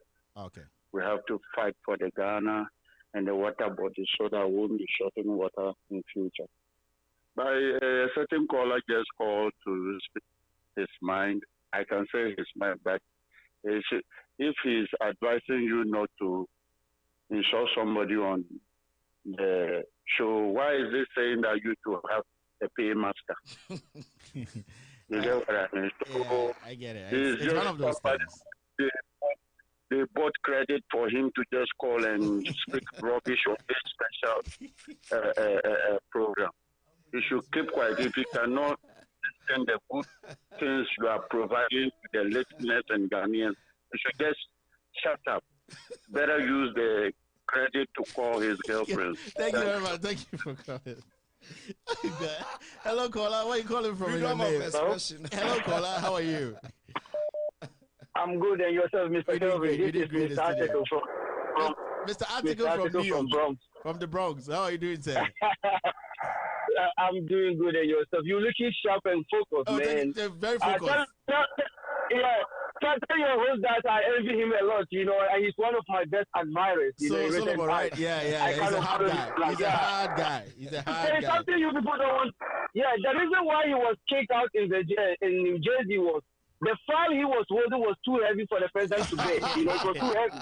And it would be very hard for them to dig through on that day. They need a whole year. Yeah. And you know, Mr. Calvin, this issue you people are kind of discussing is very important, very, very important, because I know this is one of the issues, the problem that brought MPP to power. Yeah. And if the government is failing, and you know one thing, if the government is failing, we have to be able to tell them boldly in their face. Yeah, that's right. And the other thing is that the years that we are fighting for, they are not ready for us to fight for them. This is, if you follow the comment section, you will see people are still dwelling in, excuse me to say, in their ignorance. They don't want us to fight for them. You know, the last thing is that statistically at the end of the year, 83% of graduates are unemployed. But yet again, we support this sickness of going to bring drones to come and work in Ghana when people don't have jobs, but robots are coming to work for Ghanaians. And people don't see anything wrong with it. In America, they don't have robots working while people are unemployed.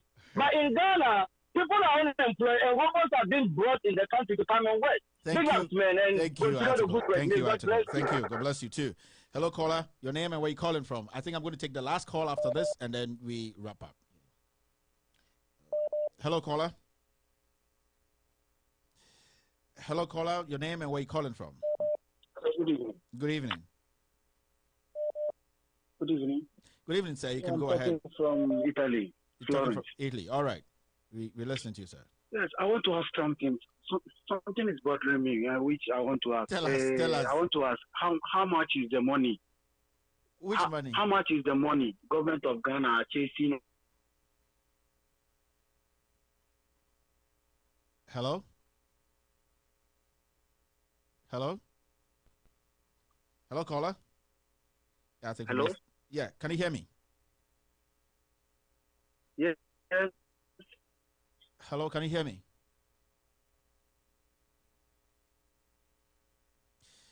Hello, your name and where you calling from? Hello, caller, your name and where you calling from? Hello. Yeah, yes, sir. Where you calling from, sir? Hello, caller. Yeah, I'm calling from Benin. You're calling from Benin? Hey. Yeah, Benin. Yes, we're listening to you, sir. Yeah. Okay. So, your program is sponsored by NDC? No, please. Then you are biased. Be a good journalist. Thank you very much, sir. Enjoy your day in Benin. All right. Is it raining in Benin? Hello, caller. Where are you calling from? Your name? Hi, Kelvin. Hello, my name sir. is Francis. I'm calling from Canada. You're calling from Canada. How are you doing, sir? You can go on. I'm calling from Canada. I'm a PhD student in Canada. I was just trying to listen to you guys for a while now. You know. Thank you very much. And I don't know if Ghanaians actually got the numbers you're calling for the 500 excavators. You know, I was just checking up online and I realized one excavator is going between $200,000 to $600,000. And if you're talking of 500, that's a whole lot. That's and it's more than that. Yeah, from because more than that. Amewu left a whole lot of money. Yeah, Amewu left over 525. And that's what the professor came to meet. And then a lot. I mean, this is a whole lot of money going on, and yeah, I'm wondering how you cannot even hear a single discussion of these issues on the Ghanaian media. Everybody focus attention on such issues that we don't even have to pay attention to. Yeah, that's the problem we have in Ghana today, sir. That's the you know, it's really saddening. It's really, really saddening, you know.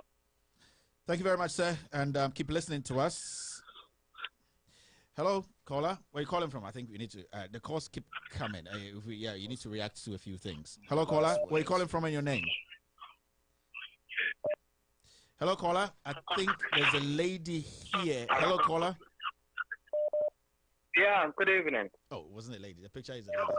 All right, sir. You're listening to me. Hello, yeah, good evening. Good evening, sir. Yeah, You're the last caller. Good evening.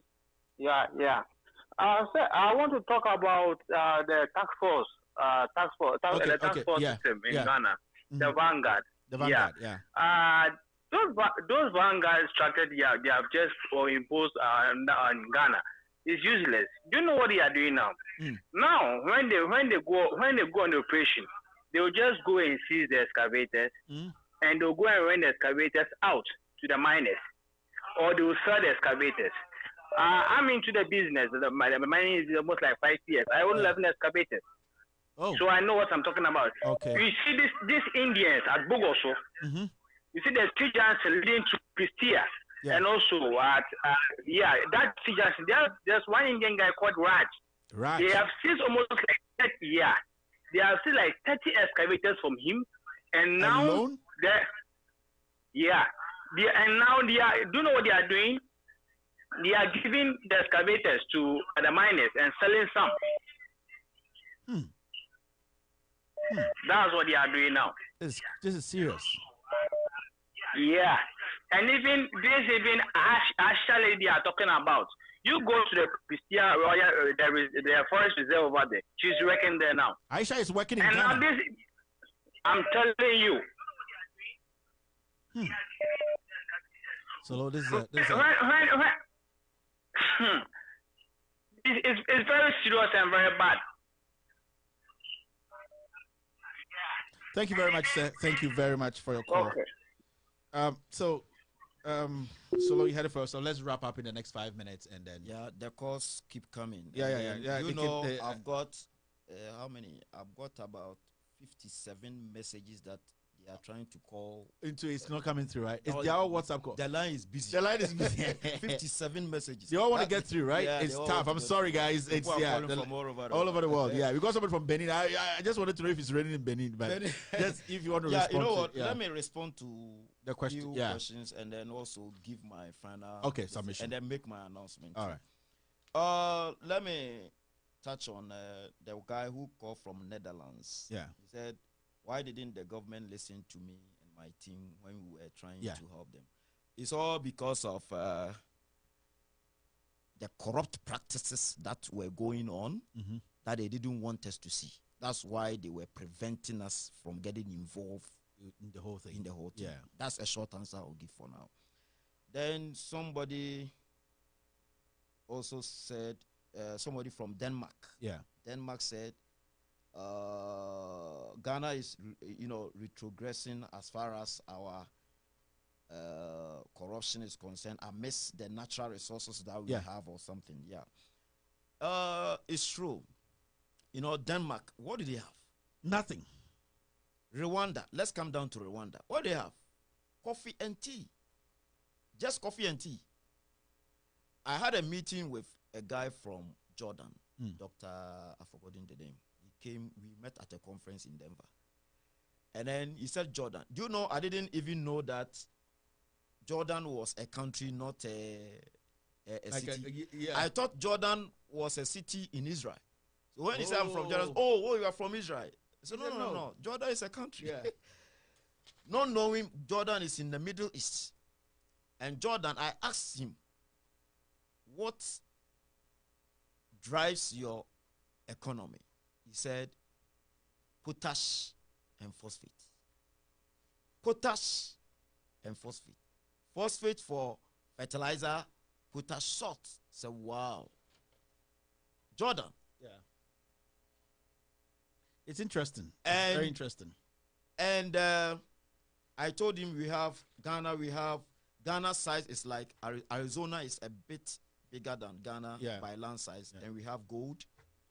We have diamonds, we have bauxite, we have manganese, we have witches and wizards, lithium, everything.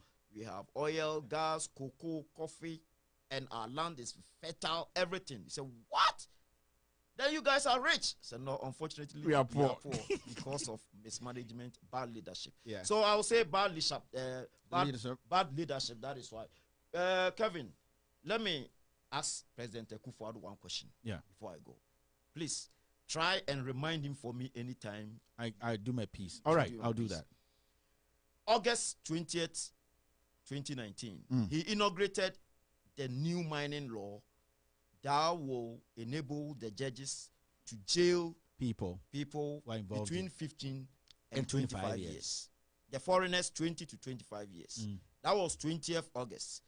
21st August, the Galamsey team arrested 2 Chinese from, please, if your producer will, after I'll give it to you. 2 Chinese from Bibiani Ariaso, Bekwai municipality. Is there? Yeah, 2 Chinese, yeah. 3rd September, less than 2 weeks after that, 3 Chinese were arrested by Galamsey team from Wasasimpum, Abrochire Krobo within the general areas of Western and Central regions. Pachaweni, take it. Thank you very much. I can give it to you for free. I'll keep it. Thank you, sir. Then, 8th September, another week after, 9 Chinese were arrested from Kwachi Krum in the Asante region. Here. Very good. The producer wants to try and put it. Yeah, very good. Put them there. And then the last one here. That was November 22nd. 5 Chinese arrested. December, they arrested 2. January 2020, they are arrested 5. Or 26 Chinese. 26? From August till now, 26 Chinese. Where are they? When are they going to prosecute the Chinese? Meanwhile, a Ghanaian was arrested on 20th December. The same. And he was jailed last 2 weeks. This hurts so much. From August to now, no prosecution for Chinese, no jail terms. Nah. And they are not even in our police cell or the remand. They are walking freely. And then Ghanaian was arrested, put to, remand, and then jailed few weeks after that. So the law that says, his new law, that says the Chinese should be jailed 20 to 25 years. When is he going to implement them? I'm giving it to you. Thank you very much. Mr. Solo, just tell me, I know you were in the middle of mourning before I invited you here. I think all fellow Ghanaians listening to me from all over the world, I'm from Denver, Colorado, and in Denver, we have a big funeral right now. The Gamanche, the chief for the Gans, we will bury him coming Saturday. And people from Ghana have gone for their visas. People from Europe and different states from here are coming. I will use this opportunity to invite everybody to attend the funeral. His name is Mr. Harrison Koku Amate. We used to call him Nana Amate. He was 77 years, and he was a very good man. I didn't know him, but that Ebusian Penny called Mr. Apicolo. He is a very popular and renowned person in Denver. He is my good friend. So Mr. Apicolo told me to, help him with this announcement. Yeah. He was a good man who was taking people from jail, assisting people with documentations and all that. So we invite everybody to come for the funeral. We have the Ashanti community, Gan community, Ewe community, Fante community, and Ghana Council. I don't belong to any of them, but I'm helping Apicolo because I live 45 minutes from where most of the Africans are. Yeah. I live in a white community, so I don't participate in a lot of things. But then, this funeral, I will be there, and then I will entreat everybody to come so that we bid the man with a very good farewell. Thank you very much. Mr. Piccolo is on the house, so we've taken care of it. So that's how we bring today's show to an end. The person he had, my guest today was Solomon Owusu. He's a mining engineer, a Ghanaian, who is based in Denver, in Colorado, here in the United States of America. I'd like to wish Mr. Samuel Abuaji. Samuel Abuaji is actually contesting for the Obuasi East seat. Really? I'm wishing him a happy birthday today. He's such a gentleman. He's worked his ass off. This guy. No, you shouldn't. No, do you know Dr. Patrick Boachi? The MP is my good friend. Okay, he was my senior at Obuasi. Please don't contest him. This is a local fight. So, Samuel Abuaji, I'm just wishing you a happy birthday. You are contesting for the Obuasi East MPP seat, and I wish you all the best. Solo said don't contest because Doctor is his friend. Yeah. Yeah. Oh, okay, 1 minute. Okay. See, I'll go over 1 minute. Oh, okay. The pictures are in. That's what. Oh, the pictures are in. So as I'm speaking, he's going to put the pictures on, and Solo will briefly just mention them. Briefly talk about it. So we are basically done with today's show. We're waiting for the pictures to come through, then we show you the pictures before we leave. But as you can see, I have some breaking news here. Now, do I even say it now or wait till? No, I'm going to talk about it on Sunday. On Sunday, I'll talk about it. But those, loud silence, with all due respect, is basically a non-profit. It's a non-profit. Now, what is happening? What is going to happen now is, if you've been following us for the past 2 to 3 years, you realize that we've been running this from our pockets. We don't want to involve any company. That's why you don't see ads on our show. You don't see people advertising on With All Due Respect, because we don't want to involve businesses and all that. But what we're trying to do now to keep With All Due Respect going, so that you can also be getting the documents, you'll be getting the news and everything. We set up a new platform, and it's a platform that you can visit. We are going to be putting this on our website, on our YouTube page. It is With All Due Respect. If you want to follow With All Due Respect, go on YouTube and say With All Due Respect. You see my picture there, that's our official YouTube page. We will put this information too on Facebook, With All Due Respect Facebook page, and on Loud Silence TV. This information is simple. There's this platform called Patreon, Patreon, Patreon. We're going to put the link on our website. You're going to see the link. When you go there, you can subscribe. Now, there are 3 categories. When you subscribe for the first one, which is the base, for $15 a month, you get the episode I will release every week. You get it a day before anybody gets it. It's an exclusive. You get it a day before. Now, there's another section which is $25 a month subscription. You get the documents I'll be putting out there. You also get the video 24 hours before anybody gets the video. And then it's the super VIP. That's $100, whereby people have direct contact with me, have interactions with me. I'm going to break the documents down face to face. This is the only way we can raise a little bit of money to support this project. This is a non-profit platform. So we are not expecting businesses to come here, people involved in politics to come and taint anything that we've done. We want the family, you, to subscribe, you to follow us, subscribe, donate every month, $15, $25, and $100. And then you'll be getting special things from me, myself, and the team. So the $15, you're going to get 24 hours information. That's the video before it comes out the next day. The $25, guys, every month you are going to get the documents I'll be putting out there. I'll be sending the documents directly to you to read. And then you get the video also 24 hours before. And the $100 group, which is $100 and over, you can have a direct interaction with me on video. You get everything, sometimes 48 hours even before the video drops, and all the documents explained by myself. This, we'll be talking to you much about it in my next episode. And also, you keep watching Loud Silence TV. You will see this running. Just go on Patreon, Patreon, and look for With All Due Respect. Patreon. The page is patreon.com. You will see With All Due Respect. You can donate or you can subscribe. That's the best way. You can subscribe to help push this cause. This is a very hectic one. There's a big production team that we need to be paying people to produce this. So it is up to you, the family. We are thinking, we are trying to get about 300 subscribers. Yes, 300 subscribers to get you more information. So if you love this show, you love this family, you want to be part of With All Due Respect, support the mission. Support the mission. We just want to tell you that go on Patreon, Patreon. It's a platform to donate or to subscribe. Subscribe. Every month, you're going to get a video 24 hours before every video I release in a week. The $25 guys, you are going to get the videos 24 hours before you are going to see the documents. And $100 guys, you are going to get a direct interaction with me, get the documents and get the video. So 24 hours before it comes out. You can go on Patreon and look for With All Due Respect. Now, the pictures are flying on the screen. You can see Solomon Owusu sent a message to the president. Mr. President, about 25 or 22 Chinese, 26 Chinese were arrested. He wants to ask a simple question. Where are those Chinese? Because you passed the law that anybody who is involved, foreigners, will be jailed between 20 and 25 years. Where are the Chinese? Have they been jailed?